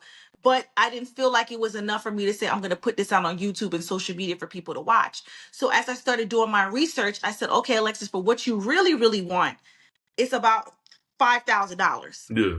Of course, I can't afford $5,000 per episode, but I could do more research to see, okay, which videographer is going to be able to help me get my vision, but I'm not paying 400 and I don't have to pay 5,000. So I was able to find a guy that was able to do it for $1,100. Yeah. I'm like, In you the know what? middle. I can afford $1,100. I feel like this show is going to be successful. I think people are going to really like it and I'm going to make my money back, but I'm not going to make my money back if I'm only willing to spend $400, especially for people, social media. They want to be able to see see what the contestants they need to see all that type of stuff. So when I did it, I didn't realize that, and I said, you know what, you got to up your money. Same thing with plastic surgery. Same thing with teeth. If you get your teeth done for $50, what the fuck you think your teeth gonna look like? They're gonna look fucking crazy. You have to pay the money. So for me, any type of plastic surgery, any woman wants to do it. I'm always for women bettering themselves if that's what makes them happy. Yeah, your You body, just your don't want to choice. get it. You don't want to get addicted to it. That's the first thing. And then two, you want to make sure that you're paying to get the results that you want. So I'm not saying I'm a type of girl that I'm just gonna lay on the table for every little thing and stuff like that. But sometimes there's things with your body that need to be done. So Okay. And that's my let me ask you about your date, your upcoming dating show. What inspired yes. you to do that? So, dating in Atlanta is very difficult. And I've always wanted to be a person that was open to doing different things. I did do Pop the Balloon. I was on for one of the episodes, and it was a very interesting experience. She was very, very professional, and it was actually kind of fun. Mm-hmm. And I wanted to sign up for some other dating shows, and I did do a couple that I didn't hear anything back from. Can I ask And I you was a like, quick question? yeah. Did you go on these dating shows for exposure, or were you going there for actual love? Both. I'm Okay. gonna be honest, both. Okay. I was open when I'm single, so it wasn't like I had somebody at the house waiting on for me. Mm-hmm. But if I found somebody that actually we had a connection, I absolutely would have dated them. It just so happened when I got on the show, I didn't match with anybody. You know what I'm Yeah. saying? So yeah, it was for both. But I didn't go in with the opportunity like I'm trying to be viral. That wasn't really what I was going for. I was hoping to go for and to make connections and to meet people and see how something like this is done. Mm-hmm. But yeah, absolutely. If I would have found somebody, I would have absolutely taken the date, and seen where it would have went. People have gotten married off of that show, engaged, all that type of stuff. So you never know who you're gonna meet. It just wasn't in the cards for me. But as I got home, I was like, you know what, that was so much fun. I would like to do something else. That's just as fun. But I signed up for a couple, but then I couldn't find anything that I felt like, damn, like this is something that I would do or my friends would do. So I was like, what if I created my own show that would be here based in Atlanta that can get people talking and get people dating, and it doesn't have to be like Pop the Balloon, because we have so many different Pop the Balloons. You got Pop the Balloon Jamaica, you got the regular original Pop the Balloon, you got Pop the Balloon on Netflix, you got Pop the Balloon for gay edition, you got so many different I think versions. there's one in your city, like in Atlanta. I don't. There was one that I saw was a Christian Pop the Balloon. I don't know if you mean that No, one. there's a No, So there was. it's different. It's called Yeah, I was about to say, Is it okay. Pop the Balloon Atlanta? Yeah, Pop the Balloon Atlanta. I don't think there's one. I've Yeah. never seen If that. you search it on YouTube and put "Pop the Balloon" or "Find Love" Atlanta edition, Is it for the women? Both. it's for both. I have to do some research. I swear to you, I've never seen a It Pop the Balloon in like one Atlanta. episode. Yeah. Who is? Let me ask you this: who is it? The host? The host? His name is Godson or Godwin. I gotta watch find that. his game show. Is his channel called? Okay, I have to. I'm gonna do some research. Yeah, I have to watch that because I've never seen that. So I didn't know that they had one here. Yeah, because So for he started in Jersey where I'm at, and then he's doing a tour. So like now he's in Atlanta. wait, no, go on. No, you have to go on YouTube. I want to see like this is the Pop thumbnail of the Balloon, video. it says Buckhead in Atlanta. But you can't trust that. No, because not it's that on- one, it's Manny. AI. Wait, let me show you guys. Let me see it, because there is one that's filmed here, but it's a gay version. It's not like a not straight that one. version. No. Okay, let me see No it. It's gay like the same- version. It's like the same thing. It's the same. It's the same concept. It's just gay people, and it's actually very entertaining. I really like that one. I'm not gonna lie. They get a lot of different characters, but he doesn't just do Atlanta. He travels to different cities, This is and this he gay. does the Let me shows. see. There's another one. Finest Game Show. Yeah. Yeah, Finest Game Show. Yeah, that's the one right there. Can I see it? Hold on. Yeah, Oh. that's one of the videos. Oh, okay. I It need to doesn't take really a like look. go to I have the thumbnail. never seen And then this that is the before. third Yeah. edition. I've never seen that one, so that's interesting to me. Okay, so that's interesting to me. I didn't know that was there, and I wouldn't do pop the balloon again just because I've already did it before, and I did it with the original people. Okay. So I wasn't interested in doing that. So I was like, what if I created a show that I felt with a different concept to see if people would really do it and if they would really have fun doing it and actually meet somebody. So I did one episode already, like I told you guys, but I'm in the process of finding a different videographer. So the name of the show is called Got Chemistry, got chemistry question mark. Yeah. Kind of like how people say got milk, got Yeah. chemistry. So basically I'm hosting the show, and there, let's just say the next episode we're going to do is going to be two different guys. So we'll bring the first guy out, and he will sit in front of like three chemistry beakers, and on the other side of the guy there's going to be three different women, but he cannot see the women. Okay. So the premise of the show is that I'm going to be asking questions to the ladies, and based on how the ladies answer the question, that's who he's going to pick to be with. So let's just say one of the questions is, what is one gift that you've given a boyfriend, right? And the first girl says, I've never given my boyfriend anything. I don't believe in giving men gifts, whatever. Second girl says, well, the biggest gift I've given a guy was I paid his rent for 2 months. And then the third girl was like, oh, the gift I've given a guy was like a watch. So then I would ask the guy, I said, okay, so based off of how these ladies answered the question, which answer did you like? Right, number two. Okay, Yeah. he go with number two. She paid the rent for a couple months. So then he pours the solution into the beaker of the girl so you're that making an actual represents number two. question. Okay. So it's gonna be three different rounds. Okay, that's dope. Yeah. So That's dope. see, Manny, you When the next Manny episode, got it. Yeah. So we're yeah, hey, I'm looking for men. I'm looking for women. I want people to enjoy it and really be a part of it. And, so it's going to be three different rounds, and it's going to be three questions in each round. And at the last moment, if he can't decide who he wants to be with, he can ask a question and she would answer. And let's just say he goes with number two. So I'm like, okay, you've chosen contestant number two, but I want you to meet the other ladies so that you can see what you missed out on. So then the contestant number one will come up. Then, we'll ask him, okay, do you still want to go with the girl that you chose, or do you want to see the other girl? And then we'll do it like that. And then they'll see each other. And if they want to match, they can match. If they don't want to match, then that's also fine. Then we'll bring out another guy, bring out another girl, do the same process all over again. And if they do match, then I do like an interview at the end to talk about, just dating as a Black person, dating in Atlanta, just dating in general. And that's like a 5-minute thing. So that's the premise of the show. I'm really excited to do it. The first one I did was actually really good. I hated that the videographer couldn't get the content right. Yeah. But when I tell you, it was like everybody was like, I really think that people are going to like this, because it's not going to focus on, because in Pop the Balloon, you can see the person. Yeah. You're seeing the person, you're judging them, what I'm saying? It's all kind of like surface level. My show is going to be based on how people can answer questions about real life topics. You know what I'm saying? So the first episode I did was with 2 girls and 3 different guys. And I was asking the guys, like, how long was your last relationship? You know what I'm saying?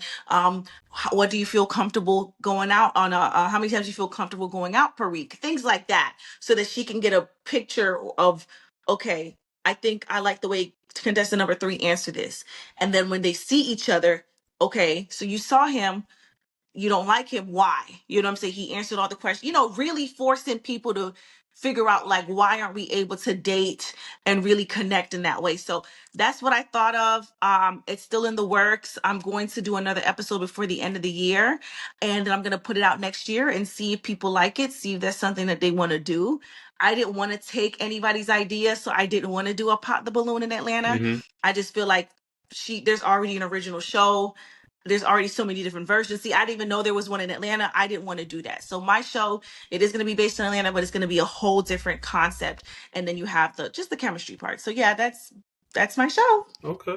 The way that you described your dating show, Got Chemistry, it sounds like that happened already. Like that idea happened already, where like you have the guy like on a stool, and like basically he's asking like the females like from like contestant number 1, contestant number 2, contestant number 3, and like they're let me see, there's like a curtain like in the middle. Yeah. So I feel like that has happened before. Yeah, so there have been some variations of the show, but the only difference is, like, I've never seen a show where they're actually doing an experiment. Okay. So that's the difference between ours, because it's basically like a love child between Love is Blind. Because we already know Love is Blind. You can't see the person, you're talking to a Yeah, wall, yeah, and they have to get engaged. yeah. Of course, we're not trying to get nobody engaged as of yet. It's just to see that you can find somebody and just to have fun. And then there was a show, no, it was a show Martin. I think it was either Living Single or Martin, and they had a similar setup with Shanae. Martin. It was Martin. I think it was Shanae. Yeah. I think that's the name, Shanae. And they had the three Shanae and guys. Kid and Play. Yes, and they didn't know, and she didn't see the person to the end, and then Yeah. That's what I'm Shanae talking was about. Yeah. ugly. Yeah, that idea. Yeah. So I've seen that before, but again, like I said, the difference is ours is going to be chemistry based. Okay. So ours is actually going to have that experiment to kind of to kind of heighten it up. You know what I'm saying? Okay, I'm doing this, and then so we'll see. Yeah, I think it's something different. I think people are really going to draw to it. I think the questions are going to be interesting to see how people react to it. Like one of the things I asked the guys was like, what is a red flag in a woman? And the guy just like, gold digger.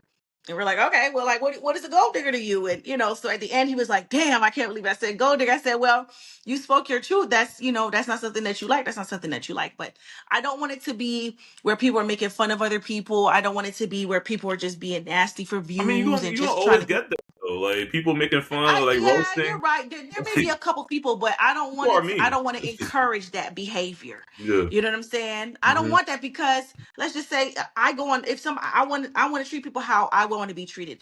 I don't want men to be scared to come on the show, because that's the first thing. Ever since Pop the Balloon, a lot of people are scared of putting themselves out there because they Yeah. feel like, damn, somebody gonna judge me because I'm short. Somebody gonna judge me because I don't make this Wait, hold amount on. of Why you money. have to say Somebody's gonna the show? Hold on. somebody's Why you gonna have to go judge to me the because show? That's crazy. somebody's Yeah, gonna. that was Came out of nowhere But with the I shirt but example. people first have one. told me that. hmm People have told me that, and I was like, I said to tell people like, listen, you are who you are. You have things about you that make you special. So again, Yeah. I personally don't want to promote that. You know what I'm saying? And if I see that that's where the show is going, we're just gonna cut that out, because again, I just want for the upliftment of Black people. I don't want anybody to feel like they're getting attacked personally. It's just not, that's just not my style. But I want to keep it entertaining. I want to keep it fresh. I want to keep it funny. I'm gonna have a lab coat on. You're gonna really feel like you in the lab. They're gonna be doing the experiment. Then we're gonna do a reveal. People see, if people gonna see, okay, well, they want to match with each other, or she said, no, I'm not gonna match with him. I'm like, well, why? Whatever. She could say, honestly, X, Y, and Z, and then we keep it pushing. You know what I'm saying? So I love the idea. I fell in love with it. People who have watched it said that they really like it, and we're just gonna see where it goes. I'm just gonna keep putting my money behind it and getting some really good people from Atlanta to see what we can do. Okay. All right. I know me and you Manny talked off camera that you was also in Pop the Yeah. Balloon. Now, listen. Yeah. Listen, So like how is that listen, process? man. Listen, honestly, I troll a lot. I just listen. I just do shit. It's probably the most normal I've been in months and days. So it was fun. Okay. So like, the same question goes for you. Like, did you go on there for exposure, or like were you looking for love? Probably exposure. Exposure. Yeah, I'm gonna be. Listen, honestly, right. There's one. Okay. Were you on the original one? Nah, the one out here in Brooklyn. I mean, it's the original for Brooklyn, but Oh, okay. I mean, yeah, this one. Again, it's wonderful women on the show, but it's. I mean, respectfully, it's not. It wasn't. Would you do my show? mean, I'm look. not in Brooklyn, but I'm just saying, with the concept of it, would you think that's something that you would be interested? Like, would you be like, all right, like, no, I'm gonna go on the show, answer some questions, not see the girls, and then see when she come around if I'm like her. Yeah, for the simple fact, with your show is more of an opportunity to actually like build with them. I mean, again, hence it was like that too with this other show I was on. Good guy, good host, whatever. It was like that too, but it was the vibe, the like the. So I would prefer different type of woman on the show. I prefer different type of women. Again, don't get it twisted. Okay. Beautiful girls. So I'm not gonna say I'm picky because I ain't the listen. I'm not the best looking guy in the world, but for me, I think I'm alright. So hold on. Manny, stop. Nah, it's for me. So it's just I would like different. I would have preferred a different kind of like more. I guess more class. I'm 33. I'm old. You know what I mean? So I'm getting old. I'm looking to settle down. Kids, marriage. So you wanted someone, you felt like the women, just not being shady, but just felt like you wanted a more higher class women to be in the lineup, and you felt like the girls weren't really just your type as far as how they carry themselves. No, I don't think so, Alexis. You're not in the, No, in the that's listen, what I'm not in asking you the, for No, like clarify. Like, listen, he not not in the, answering. So listen, like, I not in don't the, think that's because the again, I want to throw answer. no shade on nobody, because I don't know who. no, it's Listen, we're just I having don't no, we're again, just like being I said, honest. I would prefer a different variety of females, if that makes sense. So So what I said is what what's he meant. your preference? Like, what's your type? Hon- To give it in simple terms, like, what's your type? honestly, I'm gonna be completely honest with you. Don't know. I don't know. I really don't You know. don't know. It's like Mm. just be able to be able to hold a conversation, be smart, to be pretty, of course. Have something going for yourself. If you don't have something going for yourself, again, I don't expect you to make the most money in the world. I can, I'll make a decent amount. At least have some type of drive. I don't want to sound like messed up. I'm Caribbean, so I prefer. I feel me. Me So too. okay, so I Me would too. prefer somebody, again, not throwing no shade, not throwing no shade. I would prefer someone with with that type of background. I feel like American girls don't have, again, not all of them, maybe just the ones I've. Oh, Alexis, hold on a minute. Alexis, everything okay? Oh, damn, she bounced. I think she had to take an incoming call. Damn, she bounced. She was. Her recording has stopped due Uh, to an incoming call. We might have to wait for her a little bit. no.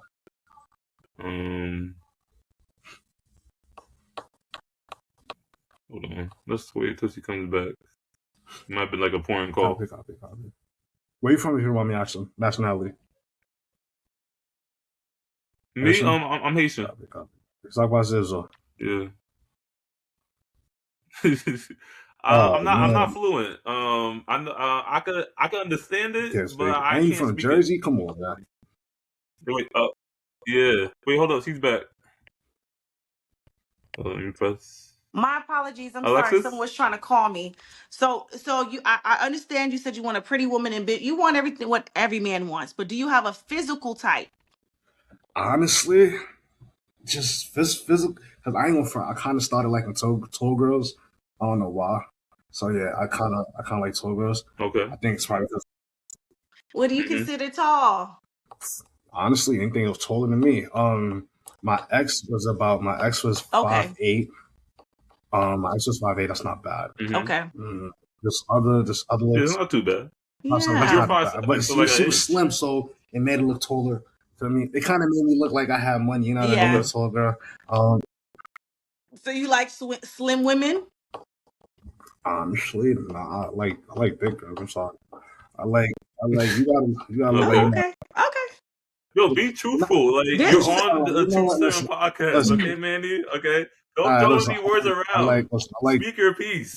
I like Don't big be girls. nervous. Yes, I do. All right. All Okay. right. Okay. Like Okay. victims. All Can't be right. too, Yeah. too big, but big girls is fine. If you got a little belly, that's cool too. Listen, I'm sorry, you have to have a butt. Okay.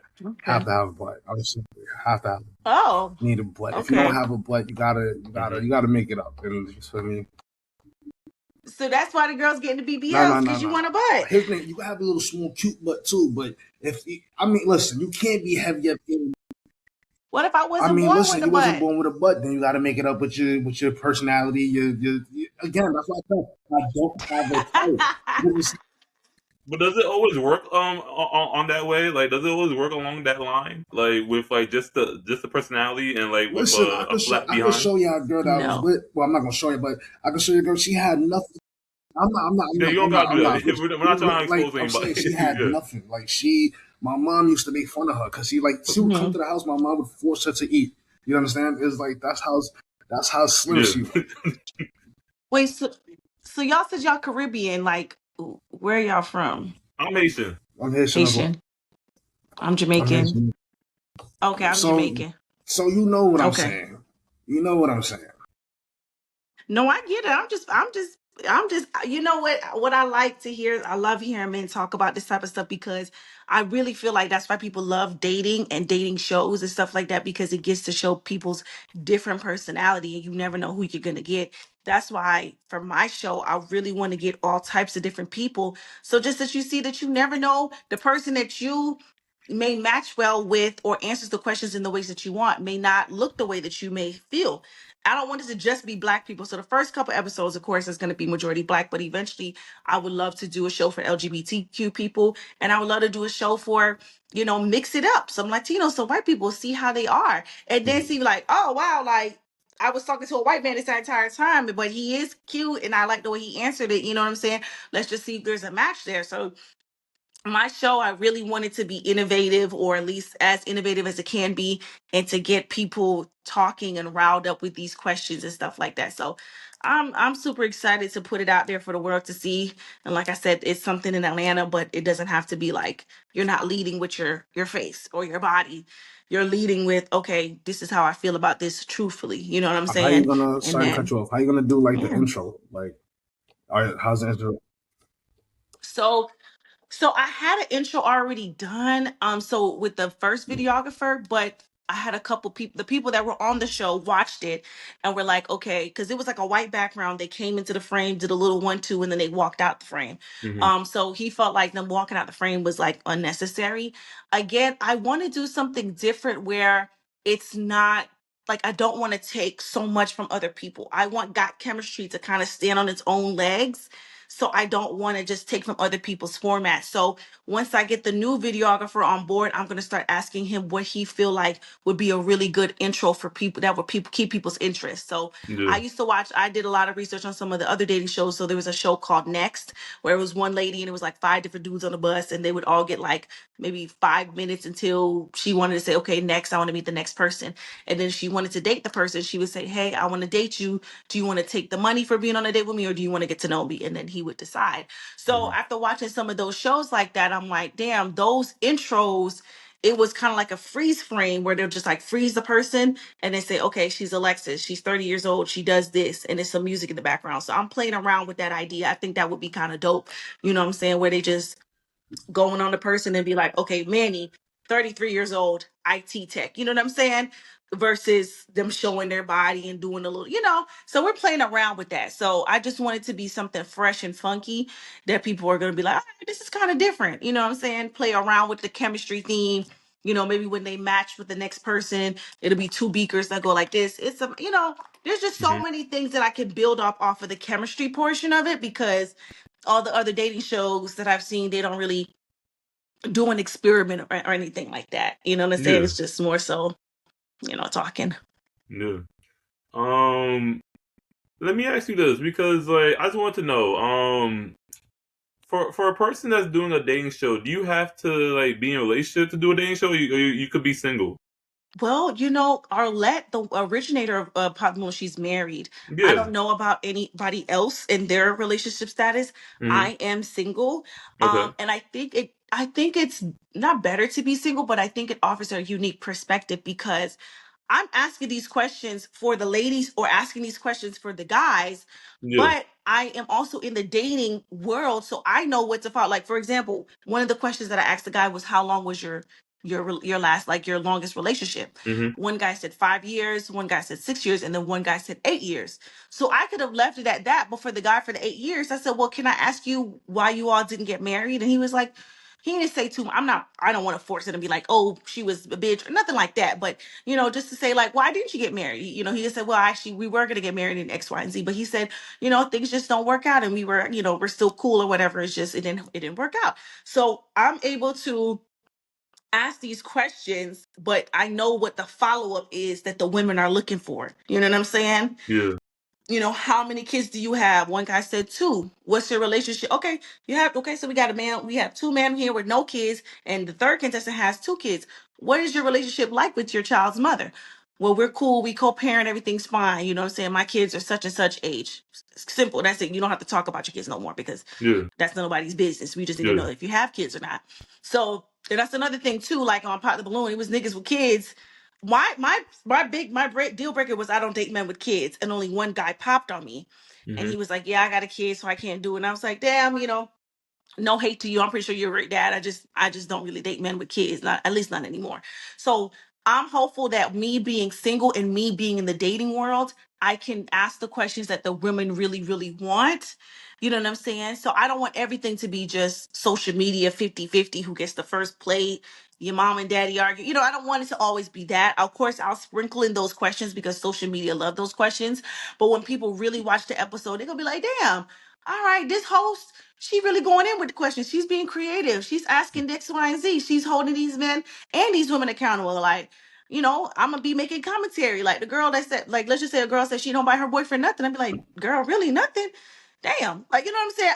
I'm going to be a part of the show is me selling myself and selling my personality as a host as well. So Gotcha. anything that I see that people think that's negative in other shows, I'm gonna try to make sure on my show it's a positive. Like Manny said, he wanted some other women to be there. I'm like, okay, so you want like working women, classy women, beautiful women, okay.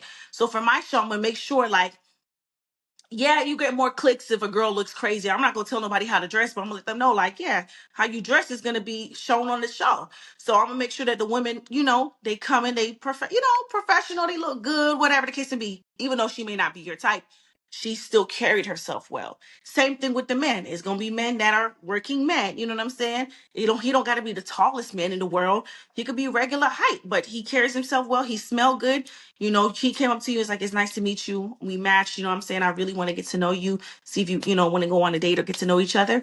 And then she'd be like, you know what? He really wasn't my type, but I actually really like the way that he handled that. So I think I actually want to give him a chance. And at the end of the show, of course, it's not going to be shown that people can start mingling with each other. And if they want to date other people, they can. So that's kind of what I'm working with. Okay. All right. All right. Hmm. So, for the next question, we got a little sidetracked. So the next question, for you guys is cardio or weights first? You said first. Yeah. So, Like, what do you do first when you go to the gym or when you start working out? Like, do you do cardio or do you I do like to do weights? cardio first before anything. And then I'll Mm-hmm. probably do like the stairmaster or the treadmill for like maybe like 10 minutes. Nothing too crazy. It all depends on the day. All depends on the day.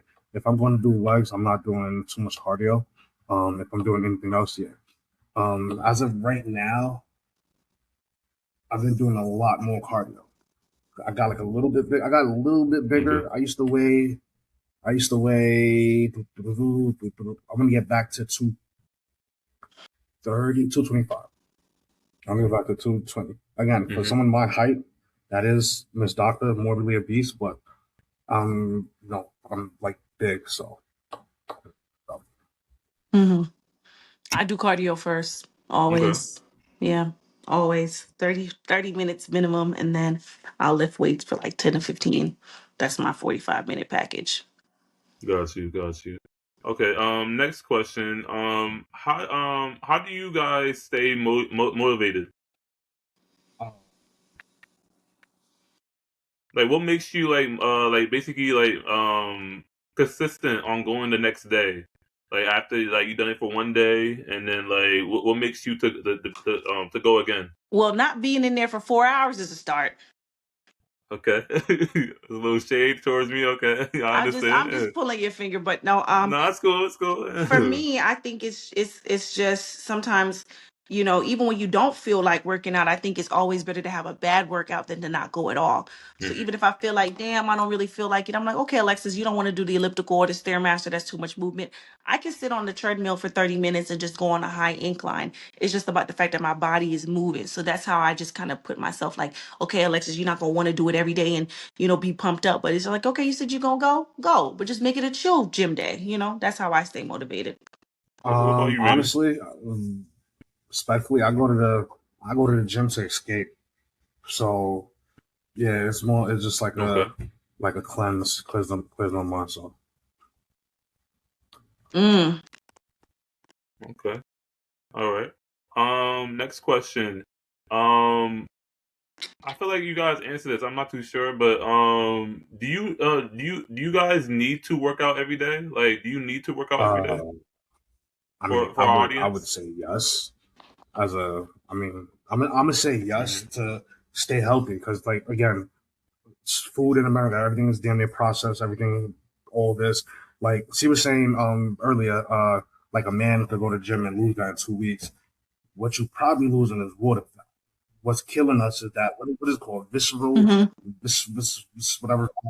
That's what you Yeah. have to lead, and everything you do in this world is, and men do. There's a hike in colon cancer. There's a hike in prostate cancer. There's a hike in certain things. So the best way to See, but that's more in diet though. That don't really nah got nothing to do with the gym. If you exercise go to and the diet. gym and just eat shitty, it just yeah. Yeah, to your for me, I don't feel like I have to work out every day. I feel like there's just some for me personally. I wish it was an escape for me, but to me it's more of a chore and I do it Hmm. because I want to keep myself healthy. But I do feel like, there should be a couple days or if I miss a day, I'm not gonna be like, oh my gosh, I missed it. But again, like I feel like it's more so about the diet because I know people that be in the gym all the time and then they eat the worst thing ever. They eat gummy bears, the Cheetos, the hot. It's just like that just takes away from everything. And your diet is, I think, is more important than working out. It's I think you should do both. But if you can't go to the gym, let's just say, you broke a leg or your arm is fucked up or whatever the case may be, or you're going through a mental health thing, whatever, and you can't make it to the gym like you want to. What you can do is say, all right, since I'm not going to be able to go to the gym, I'm going to make sure that what I'm putting in my body, what I'm saying, is going to be better for me. I'm not going to overdo it with the junk food and the sweets and the sodas and the juices. I'm going to try to focus on getting my water intake and stuff like that. So that's me. Okay. And next question. What should you eat before and after? Like, what do you guys eat before a workout, and what do you guys eat after a workout? Go ahead.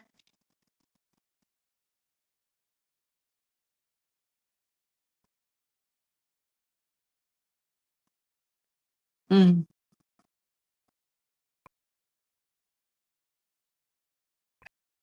Um, Manny, it said that it stopped the recording.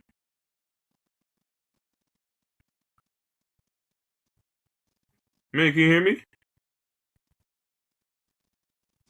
It says low browser. It stopped the recording.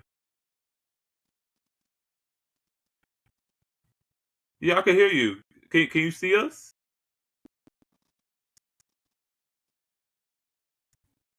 Yeah, yeah. Okay.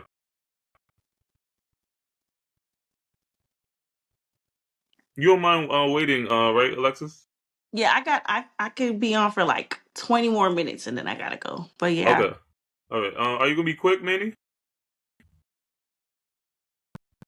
he downloading it right now.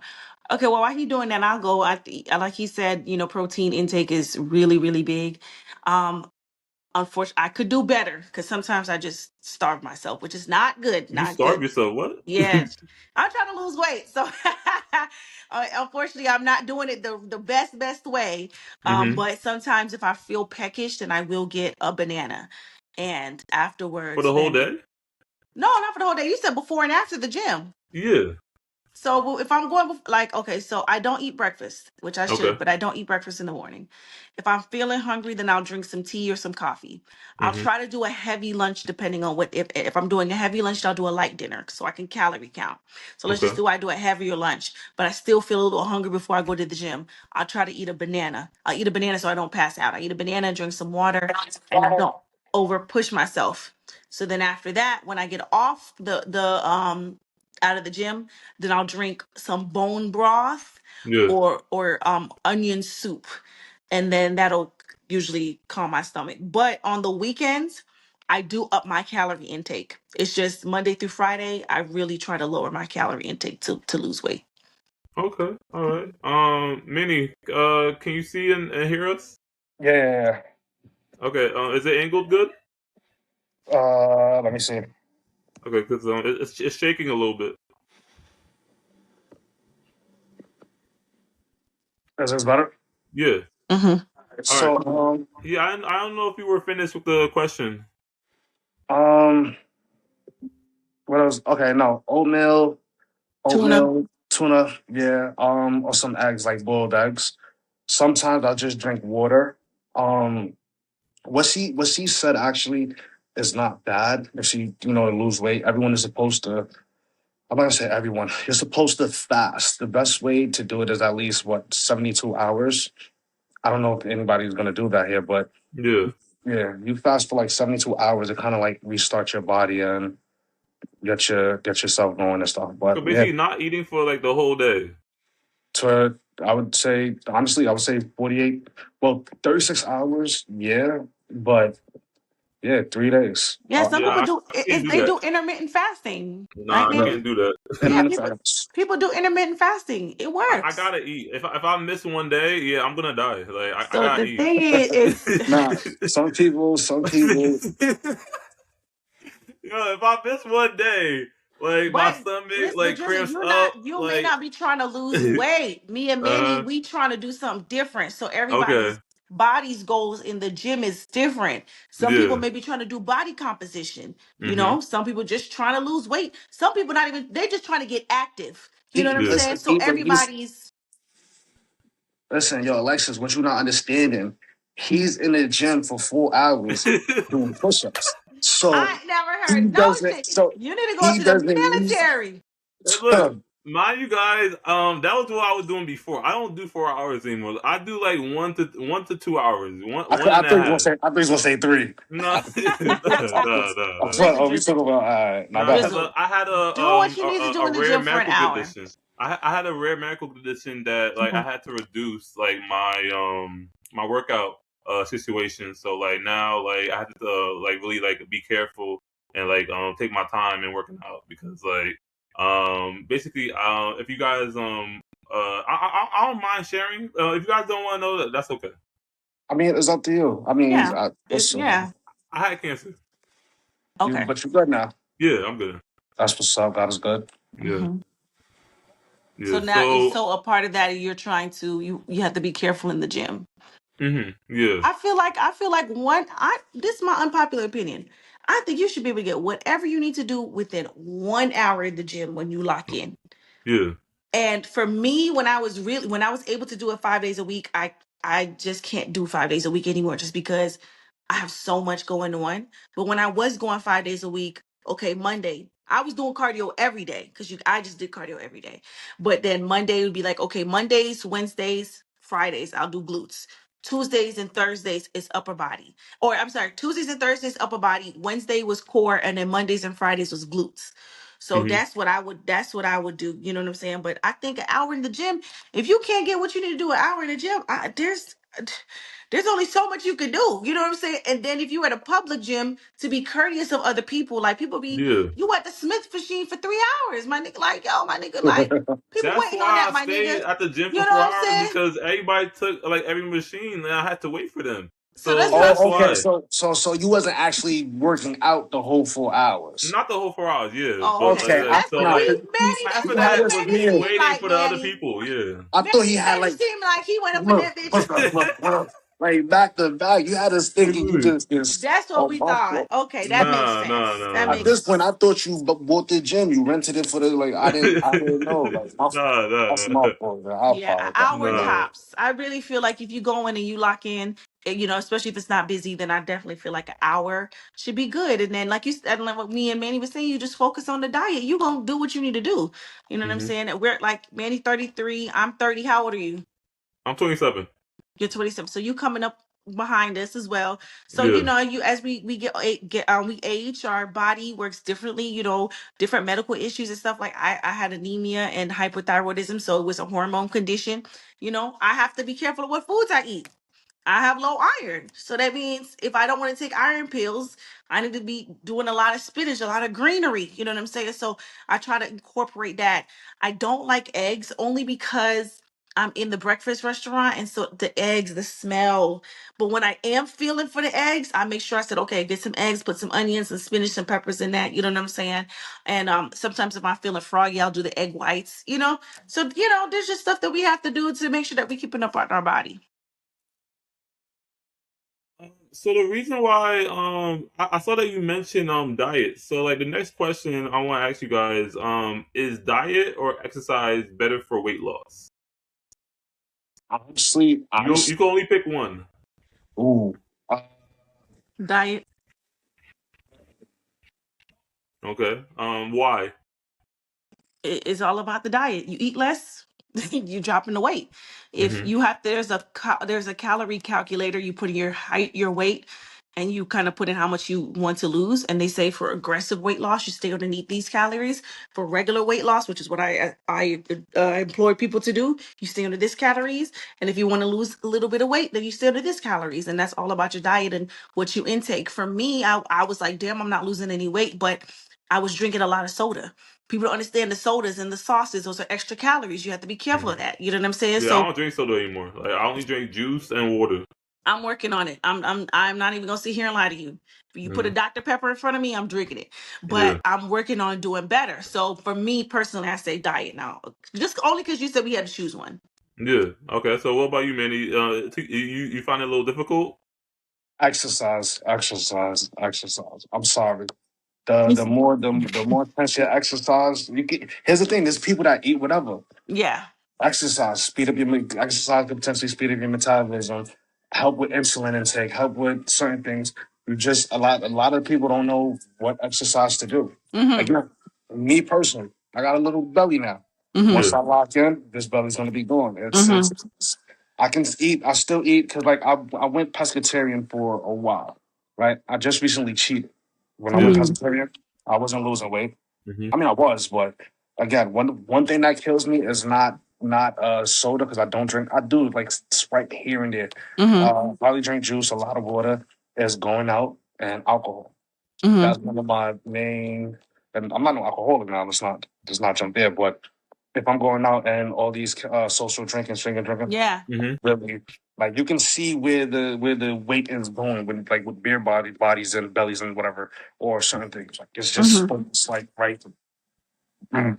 Yeah. So Let me yeah. ask you guys a question because you guys might find this weird, but I can't drink regular water. I have to drink Propel water. What's the difference with what is the Propel water? Is it like vitamin water or? Like basically, like if I drink regular water, I get headaches. I mean, Where I drink Propel water, I don't get anything. what do you say when you say regular water? Like what? Polar Spring? Yeah, all that Poland Spring, Deer Park, Aquafina, like all the brands. Like I have to only drink Propel water. What is that? Like a balance, like a pH balanced water or something? Or No, it's like it's one of it's made by Gatorade. It's like a fitness water. Mhm. with the electrolytes and stuff like that? Yeah, yeah. It's That's not a bad flavored thing. I too. mean, some of the waters that we have, it's just your water is supposed to have minerals in it and stuff like that to help you. And, maybe your body has built up a resistance to that. So, I mean, if that works for you, hell, keep it going. I just want to drink more water, period. I don't give a Hmm. damn what kind of water. I'm just trying to continue my intake. So that's I what I got love to work on. I love salsa water right now. That's my thing. Yeah, that's Hmm. cool. Salsa, And alkaline.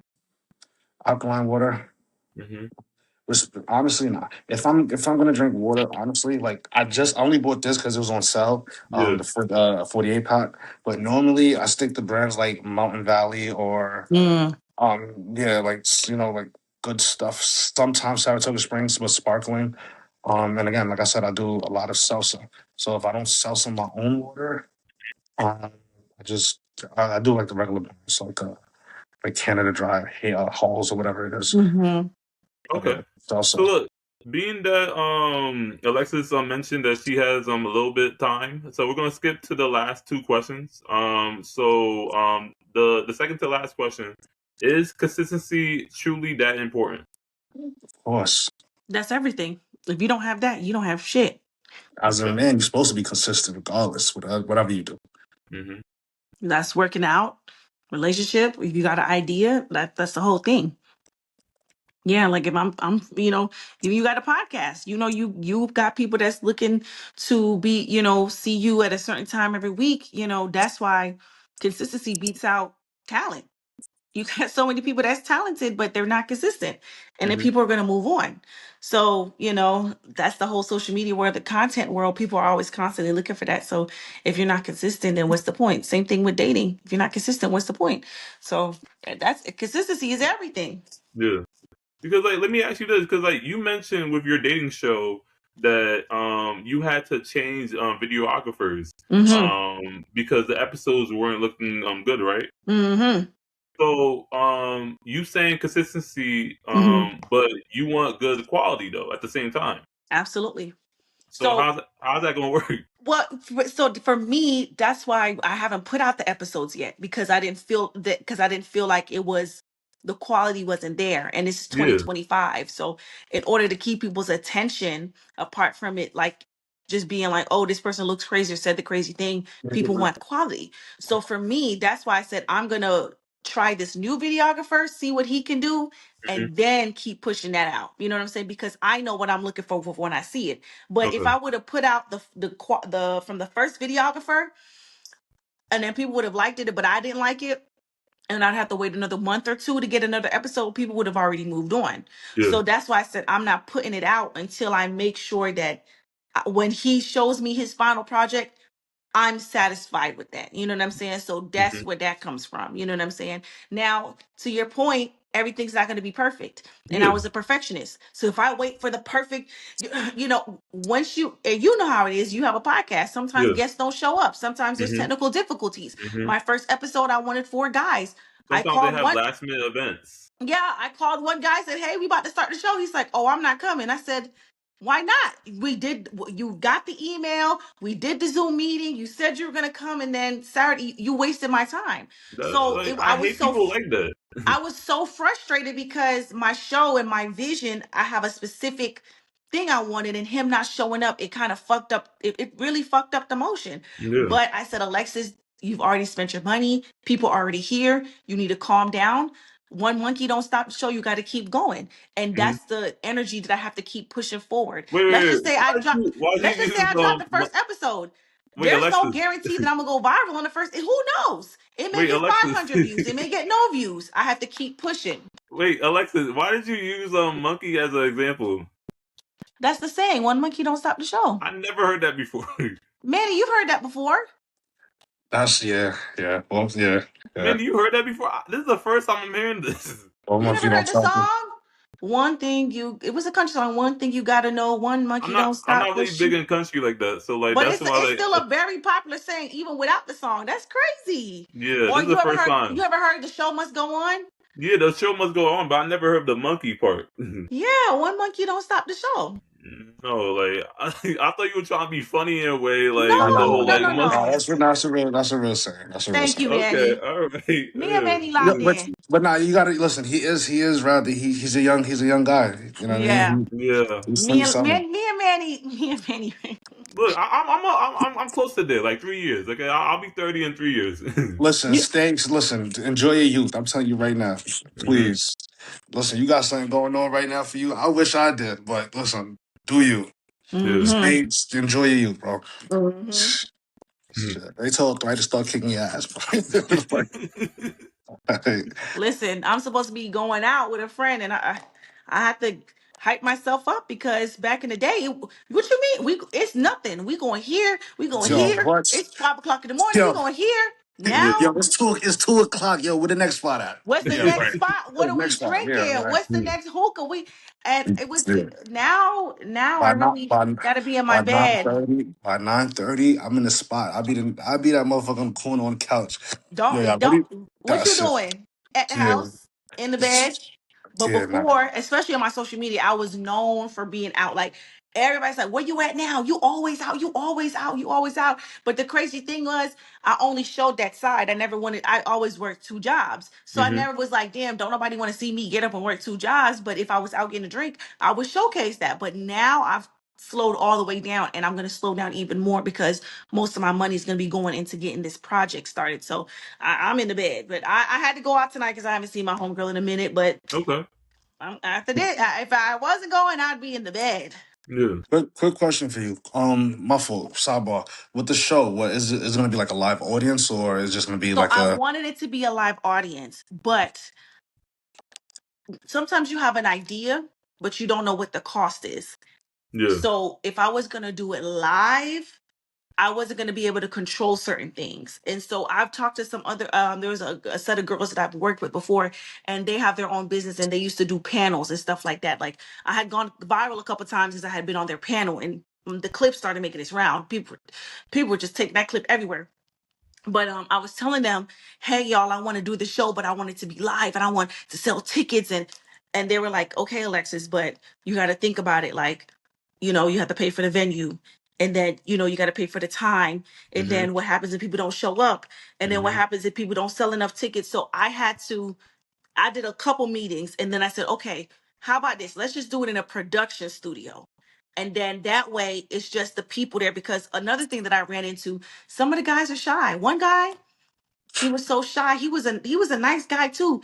He didn't when the cameras turned off, that's when he showed all his personality. I Yeah. said, Michael, you set up on this mother. I couldn't believe it. So a lot of people, they feel like once they get in front of the camera, everybody's not like me and you and just like, hi, my name is such and such. Everybody's not outgoing like that. You know what I'm Yeah. saying? Some people are really reserved. So he didn't show his personality until after. So after I spoke with the ladies and I had to think about my budget, they were like, how about let's just see what it does on social media, and if when not if when I'm able to garner a big enough crowd, maybe I'll be able to do one live and Mm-hmm. see what money I could make off of this. So it was really just a budget thing. That's So why I had to rework the money. That's why I went with a cheaper videographer, and the cheaper videographer gave me cheap work, so now I got to pay more. So yeah. Manny, you were saying? my fault. No, this guy. Um, So yeah, I'll definitely send y'all the link when it comes out. I'm just excited to do something different, something new, see where it can come from it. My TikTok is a lot of pop culture commentary. I've talked about Tory Lanez and PD, all that type of stuff. But even though I'm not saying I don't like it anymore, I kind of want to branch out and just be known for other things. Mm-hmm. And I think this would be a great way for me to showcase my hosting abilities and a great way for me to network and meet other people. And maybe it can get me to the point where I'm hosting panels, my own panel. Like, I would love to have a panel for people who do social media and ask them questions and stuff like that. So it's a chance for me to showcase that, but also to give entertainment to people and see what I can do. So I'm trying not to be a perfectionist, because there's people who aren't perfectionists and putting their work out and going to the top. Mm-hmm. You know what I'm saying? Because they're authentic and people see the growth. I'm trying to do it like, you know what I'm saying? And people like, you just need to relax. People gonna fuck with the show because people just want to fuck with dating show, and people love shit like this. Like, just don't do too much. Keep it simple, Yeah. So that's what I'm working on telling myself while I, move forward. Got you. And then okay, so last question. What about supplements? Do you guys use supplements? uh, sometimes. I mean, Because you so the did supplements. mention creatine. No, I don't take creatine no more. Okay. Creatine, honestly, I feel like it just fills you up, like it blows you up faster. Mm-hmm. I do say take supplements, but not for not for working out. I take supplements in general. I have black seed pills. I have some moringa living bud bitters, some chia seeds. I do have something with pumpkin, whatever. Some fish oil seeds, whatever, omega 3. So I do take supplements, but not necessarily for working out. Okay. Yeah, I'm in agreement with Manny. I do some collagen, definitely some apple cider vinegar, Mhm. and I do vitamin D. I have a vitamin D deficiency, but I don't take anything for the gym. I just go in there and I just put some dance hall music on and I just get to fucking work. But Got you. yeah, so that's yeah. Has there been like a moment like where like you guys like your headphones died and like you have to listen to the gym music? Of course, of course, That's happened to everybody. of Seriously, like course. whatever they put on, you gotta listen to it. But at that point, you already so far in the workout, you can't even go out like a bitch. You just gotta thug it. Try to keep it. You just But gotta. look, but fortunately for me, this is a blink by me, and they kind of, they ratchet. Yeah. So they probably listening to something that I want to hear anyway. So it's cool. It's Yeah. cool. Okay. All right. Like right now, I don't know if y'all paying attention to music. Dave was listening to the Tommy Lee, Mm-hmm. the Clash with Masika. They was listening to that. So, You like so it wasn't Massacre? That's nah my Tommy artist. nah Tommy Lee for Sparta. What? That's Yeah. crazy. Mm. That's so Okay. funny. I love I All right. love I love the culture. I love the clashing culture, and it's just fun. You know what I'm saying? People having their fan base and going back and forth, you know what I'm saying? So yeah. I'm Gotcha. sorry, but yeah, no class is better than our first class, the best class. Vado and vibes. So Yeah. I would say because they did another, it was not it was Beanie Man on Bounty Killer. I that's like it. that one too. But the Vibes versus Movado was the monumental. It was so many hits spawned from Back to that. It was just back to back. it was just crazy. It was crazy. It was like a time to be alive. You know what I'm saying? Like I'm down. it's history. But I was a big Movado fan. Of course I Thank love you. Vibes, but Thank you. Thank you. I was I'm sorry. Thank you. Oh, okay. So you fucking with Thank you. okay. So you Yes, fucking with thank the you. vibe because Thank you. I just felt like artistry wise, you know what I'm And saying? so I Just don't know people. any of these artists that you guys are referring to. Oh God, we gotta help you Wait, out. hold on. Wait, so you know who Vibes Cartel is, right? Yeah, I know who that is. Yeah. You know who Movado is, of course. Movado, no. Josh, You know his music. You probably you gotta know his music. If you Yeah, if know I listen vibes, you to know it, Movado. maybe I could recognize it a little bit. man, that's Yeah, tough. we gotta That's send you a tough. playlist, man. You Haitian Yeah. and That's you don't tough. know. You gotta I get don't with listen it. to like foreign What music. do I you listen to listen like all to? American. Like I listen to Chris Brown. I listen to Kendrick Lamar, Drake. You can Who listen to them else? niggas and still listen to Caribbean shit. It's not like as much as I love. You know, I'm an R&B girl. That's me. Like that's my Yeah. number one. But outside of R&B, reggae and dancehall is like a strong number two, just because it keeps me connected to my people. You know what I'm saying? I got Jamaica on my wrist. I'm just so Hmm. connected to that. So I can never, you know what I'm saying, disconnect myself from that. So we gonna hook you up with a playlist. Manny gonna Okay. send you a motherfucking fire ass playlist. So when I'm the next down. time you in the gym for 4 hours, you listen to 4 hours straight Tommy Lee, straight What time? Massacre, straight Movado, straight Vibes Cartel, What, straight, what, straight, straight. I'm gonna do that. I'm gonna what, do what, that. what? All right. So now we're at the outro portion. So I do appreciate you guys coming on here, and if you guys do want to come for a second episode, I do have you guys contacts, so we could just stay in contact for a second episode. So now like we have like for the guest closure, and if you guys have anything going on currently, and if you guys want to give a shout out, all that, now's the time. Go ahead, Manny. So look, I like to give a shout out to little Kiki. No, let me stop. Let me stop. Nah, Those listen. are not real people. No, that's not real people. Listen, Uh, man. Yo, I appreciate you having me up here, bro. You know, this was dope. Definitely a good vibe. I'm not even gonna hold you. Alexis, for me, boop, boop, boop. Listen, if anything, I'm here. Add me on the gram. Or can I do that? Add me on the yeah. gram, y'all. For me, Shout out your Manny. Instagram. Yeah, Manny Lou, MANNYLUU_. You're gonna see a baby picture. That was me when I was a baby. Yeah. That's it. You have I'm any like message like towards the topic that we talked about, like for our audience? A message towards the topic. Um, Or like I'm a gonna get I'm gonna get a little backlash for this. Free Tory. What you call it? Free Tory. I mean, as far as like working out, man, just stay. yeah, If y'all fitness. do, if y'all I was gonna say working out, if y'all do want to work out, just stay. Like you said, stay consistent. Hmm. Know what you're doing in the gym. Have a goal. Set that goal, and each day do little steps to get to that goal. That's one thing. People just go there and just think lifting heavy weights. I was one of those lifting heavy weights for no reason, not seeing no progress. mm-hmm. Waking up arms still sore. I had messed up my shoulders at one point. It's just stay consistent. Know what you're doing. Have a goal. Stick to that plan. Get to it. And for me, you'll be Got alright. you. Manny, I want to ask you a quick question. How often did like people like tell you like how many sets you got left? I mean, Like, do you ever all get the that? all the time, especially like when I'm on a bench. So me on a bench, I don't my max is 315. I don't really get to my max, but Mm-hmm. so it's like I look if there's nobody hit, all right, boom, I'll do 315 hit it twice. Then I lower it, then I lower it to the point where I'm just doing the ball straight. After I'm doing the ball straight, then I might go back up. Mm-hmm. So if there's nobody there, then yeah, but then I go to Blink, I go to Ghetto Ass Gym, Yeah. there's always some dude that comes up bigger than me, like, yo, how many shots you got left? And Yeah. if you by yourself, I'll be like, yo, just hop in, and I might just do your workout. Okay. I might just start doing your workout. But that's time like that. If I'm doing chest, I just go to the dumbbells. I get a bench, go to the dumbbells. If I'm doing legs, then I'll just either go somewhere else and do legs. Honestly, when I'm in the gym, bro, if I don't know you, I don't want to talk to you. I don't want to. I don't even want to make friends, bro. Like I Yeah. don't want to You talk to just you. locked in. I'm Yeah. just focused, like, yo, yeah. I'm asking dudes, yo, how many sets you got left there? See that dumbbell? You put that dumbbell belt. I'm the type of nigga to pick that dumbbell up, do my several quick, and put it right back. Like, cause I see you fucking around. Niggas be sitting. I'm sorry, bro. I saw nigga got a dip. Niggas be sitting on the bench, TikTok. Bro, I went to the gym. I seen these niggas doing the fucking TikTok dance and shit. And it's like that shit really blew my bro. In I'm the sorry. gym?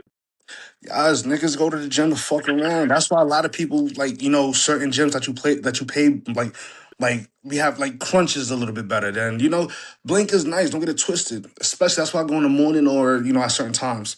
If you go like during I'm not gonna say nigga hours, but nigga hours, Mm-hmm. you're gonna get niggatism. I don't even know what that means, but you're gonna get nigga shit. You know Yeah. what I mean? It's You have a my nigga bad. moment. You gonna have a nigga moment, bro. Like it's just niggas just girls, with the fat asses trying to do thighs and hips and shit. All they want to do is take pictures. I wanna do the dumbbells. I wanna curl and look at the mirror while I'm curling. You know what I mean? To see, I wanna watch no Diddy. I sound crazy, but I wanna watch myself. I wanna look at myself in the mirror. I wanna feel it.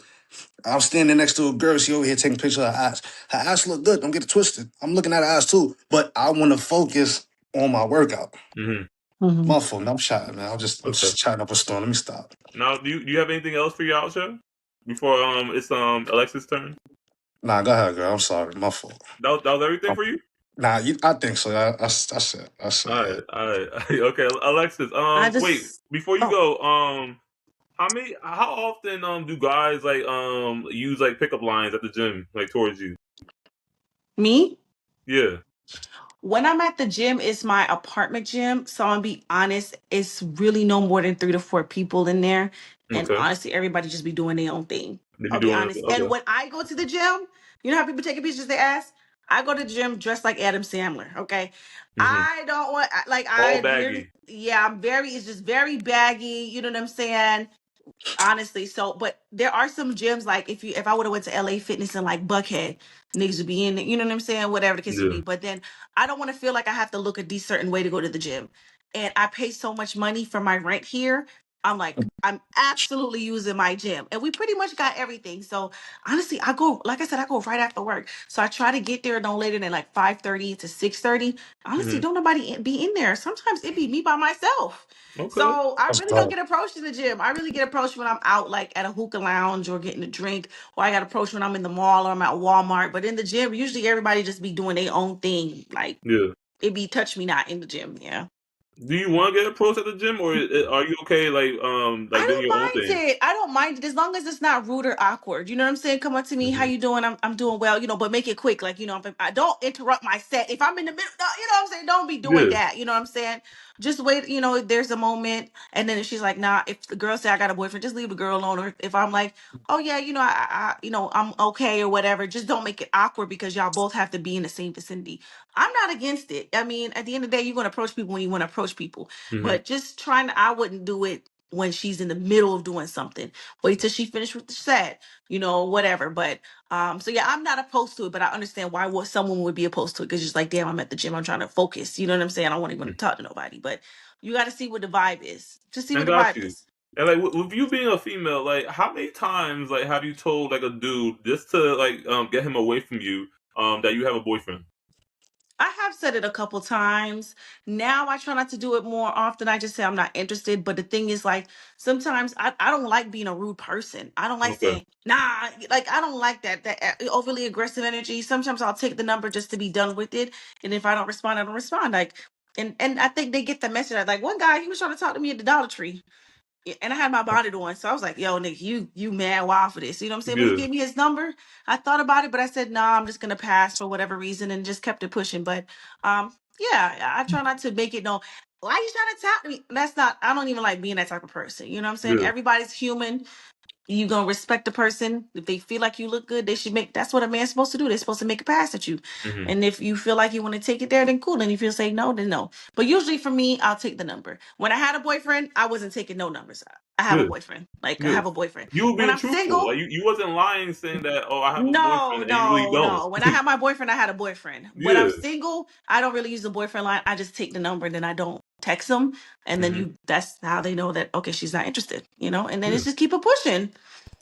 That's why I don't give girls my number. Yeah, listen, you ask for my number. Listen, you go ahead, girl. No, I Go think ahead, girl. we just no. Mm-mm. That's the thing is I tell my brother all the time, like rejection is a part of life. Like Yeah. you got to take the L and keep it pushing. I'd have been like I went on motherfucking pop the balloon in front of the whole motherfucking world, Hmm. and niggas was like, we ain't fucking. You know what I'm saying? Like now when I stepped out, I didn't get no pops. Let's just make that very clear. But one of the niggas was trying to be funny. He tried to Yeah. play on my top. And he popped So, you. huh? He popped a balloon on you. No, the You nigga said he one person popped a balloon on you. he not when I said I didn't want to date a man with kids. That was my Yeah. first thing. So then Yeah. he popped the balloon. But when I walked out, nobody popped. And then one nigga popped and then tried to be funny. Hmm. People be going on and trying to make a viral moment. And Yeah. I had to tap that ass. But that's a whole different thing. But Okay. rejection is a part of life. You're never gonna be anybody's cup of tea. I tell my brother all the time, go up to the girl, but get her a drink. Since she want to talk, she don't want to talk. All right, enjoy your night. Keep it pushing. I don't let stuff like that. You can't let stuff like that get to you. You know what I'm saying? Every rejection is close to as soon as somebody say no, I ain't fucking with you. All right, have a good night. I'll find somebody else. Women Yeah. get rejected too. It's just not broadcasted. Yo, Women get yo, rejected all the time. bro, don't Women get listen to her. Don't buy women her. get Don't buy them friend no zoned drink. all the time. We get friend Listen, zoned all the time. It's just we just got to keep it pushing. So I just don't think anybody should. It's not a personal thing, and we be making it personal. Find Yeah, somebody but that's like fuck with you. the stats between like men like getting friend zone and females getting friend But zone you're a 99 to 1. is man. way less. 99 to It's 1, way bro. less. Like You're still it's a 99 to 1, way man. bro. At the low. end, no, no, no. You're a man. At the end of the day, if you are doing more of the chasing, the chance of you getting rejected is going to be higher. That's Hmm. just simply put, you're a man. But I tell my brother, like I said, just because a girl say no, or you say okay, you just had a bad night. How many times I've gone out with a group of women, and sometimes I don't get approached, and sometimes my homegirl got approached 3 times. Maybe they wanted somebody real skinny that night. Maybe they wanted a light skinned girl. When it's the dark skinned girl night, it's my dark skinned girl night. I'm getting all the numbers. Yeah, So but it's here's just the yeah, it yeah. is what it is. You're more likely to go out and have somebody buy you a drink before, you know. You're a See, men don't, man. yeah, that's not fair though. You're a Why we can't go man. outside and the girl buy us a drink? You're Why a can't it happen like man. that? Nah, you see, That's nah, You're never a that's gonna not, happen. No man. girl gonna that's buy not. a man a drink. Like What you mean? But Why do you want the girl to there's buy some, you a drink? You're a no, I'm man. listen. No, you see it, you see. I'm just saying. But why we need to normalize this. All right, we need to. Normalize what? it's But never no, gonna happen, Manny. No girl gonna that's get you just a drink. crazy. You're not You're So a getting a question. drink. man. So wait, question. So would you, if you see a nigga that you like, right? Would you go up to him? Like, would you walk up to a I nigga? no no no. So I don't approach men anymore. But let's just say if we're at a bar and there was a guy that I liked, I would get him a shot. I'm like, ask the guy what shot he wants. Okay. But you see what I'm saying? But you see what I'm saying? And she just said, "You're a man. Hmm. You're a, No, no, listen. that's This no, is no, no. Yeah, no, no, no. Yeah, you're a man. It's never gonna be. Don't expect it, nigga. You can never expect that. Yeah, she's saying I don't did expect that it off all of the the strength. time. I did not. off the Like strength, but you it's can gonna never happen expect sometimes. it. No, Yeah. again, I don't expect it. When I go out, I don't expect it. But I'm And so just then saying, then we on the same page. nah, it just needs to be normalized. That's it. Because you understand, What? again, What I needs get to it. be I'm a man. normalized? I'm a man. If I go out, and I'm gonna talk to one girl. And if she's with a group of friends, I ain't gonna front. I'm gonna try to wait till the other one's not looking, and I just get like maybe Or maybe like one sometimes of you her. don't even have to do that. You got her a drink. If she want a Hmm. Nah, drink, she I ain't take the gonna. drink. Nah, y'all females be crazy. No, Y'all rough. no. I just feel like Listen, as a man, you got to stand on listen. your square. Hey, If you yo, bro. Bro, not you, Lexi. Listen, yo, bro, we got the topic for the next episode, man. Yeah, I see that. I see that. All right. What's going on with these All girls, right, man? all right. Okay, This, so Alexis, let me let you finish your outro, and then All right. we'll. I just want to thank you so much for inviting me on. This was an interesting conversation. My final thoughts are as is. I really feel like I enjoyed the documentary for P. Diddy. I think it was eye opening. I think that's something that we have to keep looking out for as the story progresses. As far as working out, I'm always a proponent of working out, but I'm also a proponent of plastic surgery. I can't be a hypocrite. I think, every woman should be able to decide for themselves. Like I said, just do your research and pay the money. I'm super excited to get my dating show out. It will be out towards the middle or end of January. It's going to be called Got Chemistry, question mark. It will be on YouTube, TikTok, Facebook, anywhere there's social media, and it is going to be filmed here. If you or anybody that lives in Atlanta wants to be a part of it, please let me know. We're trying to do something new, trying to do something innovative, trying to work with some experiments. So I'm super excited about that. You can catch me on Instagram at the Chocolate Bunny. So that's TheChoxolate. And that's my social media handle for Twitter, TikTok, Instagram. And that's all I have to say. Thank you so much. And it was a pleasure talking to you guys. And me and Manny was seeing eye to eye, and we wasn't, so it's okay. But I'm gonna Yeah, follow him like though. when we got to the end. We gonna chop it up. nah, we cool, Okay. we dope. All right. Okay, so look, don't forget to like, comment, subscribe. We post these shit to all social media platforms. Like how we always say, the two sets set you free, and it's a wrap.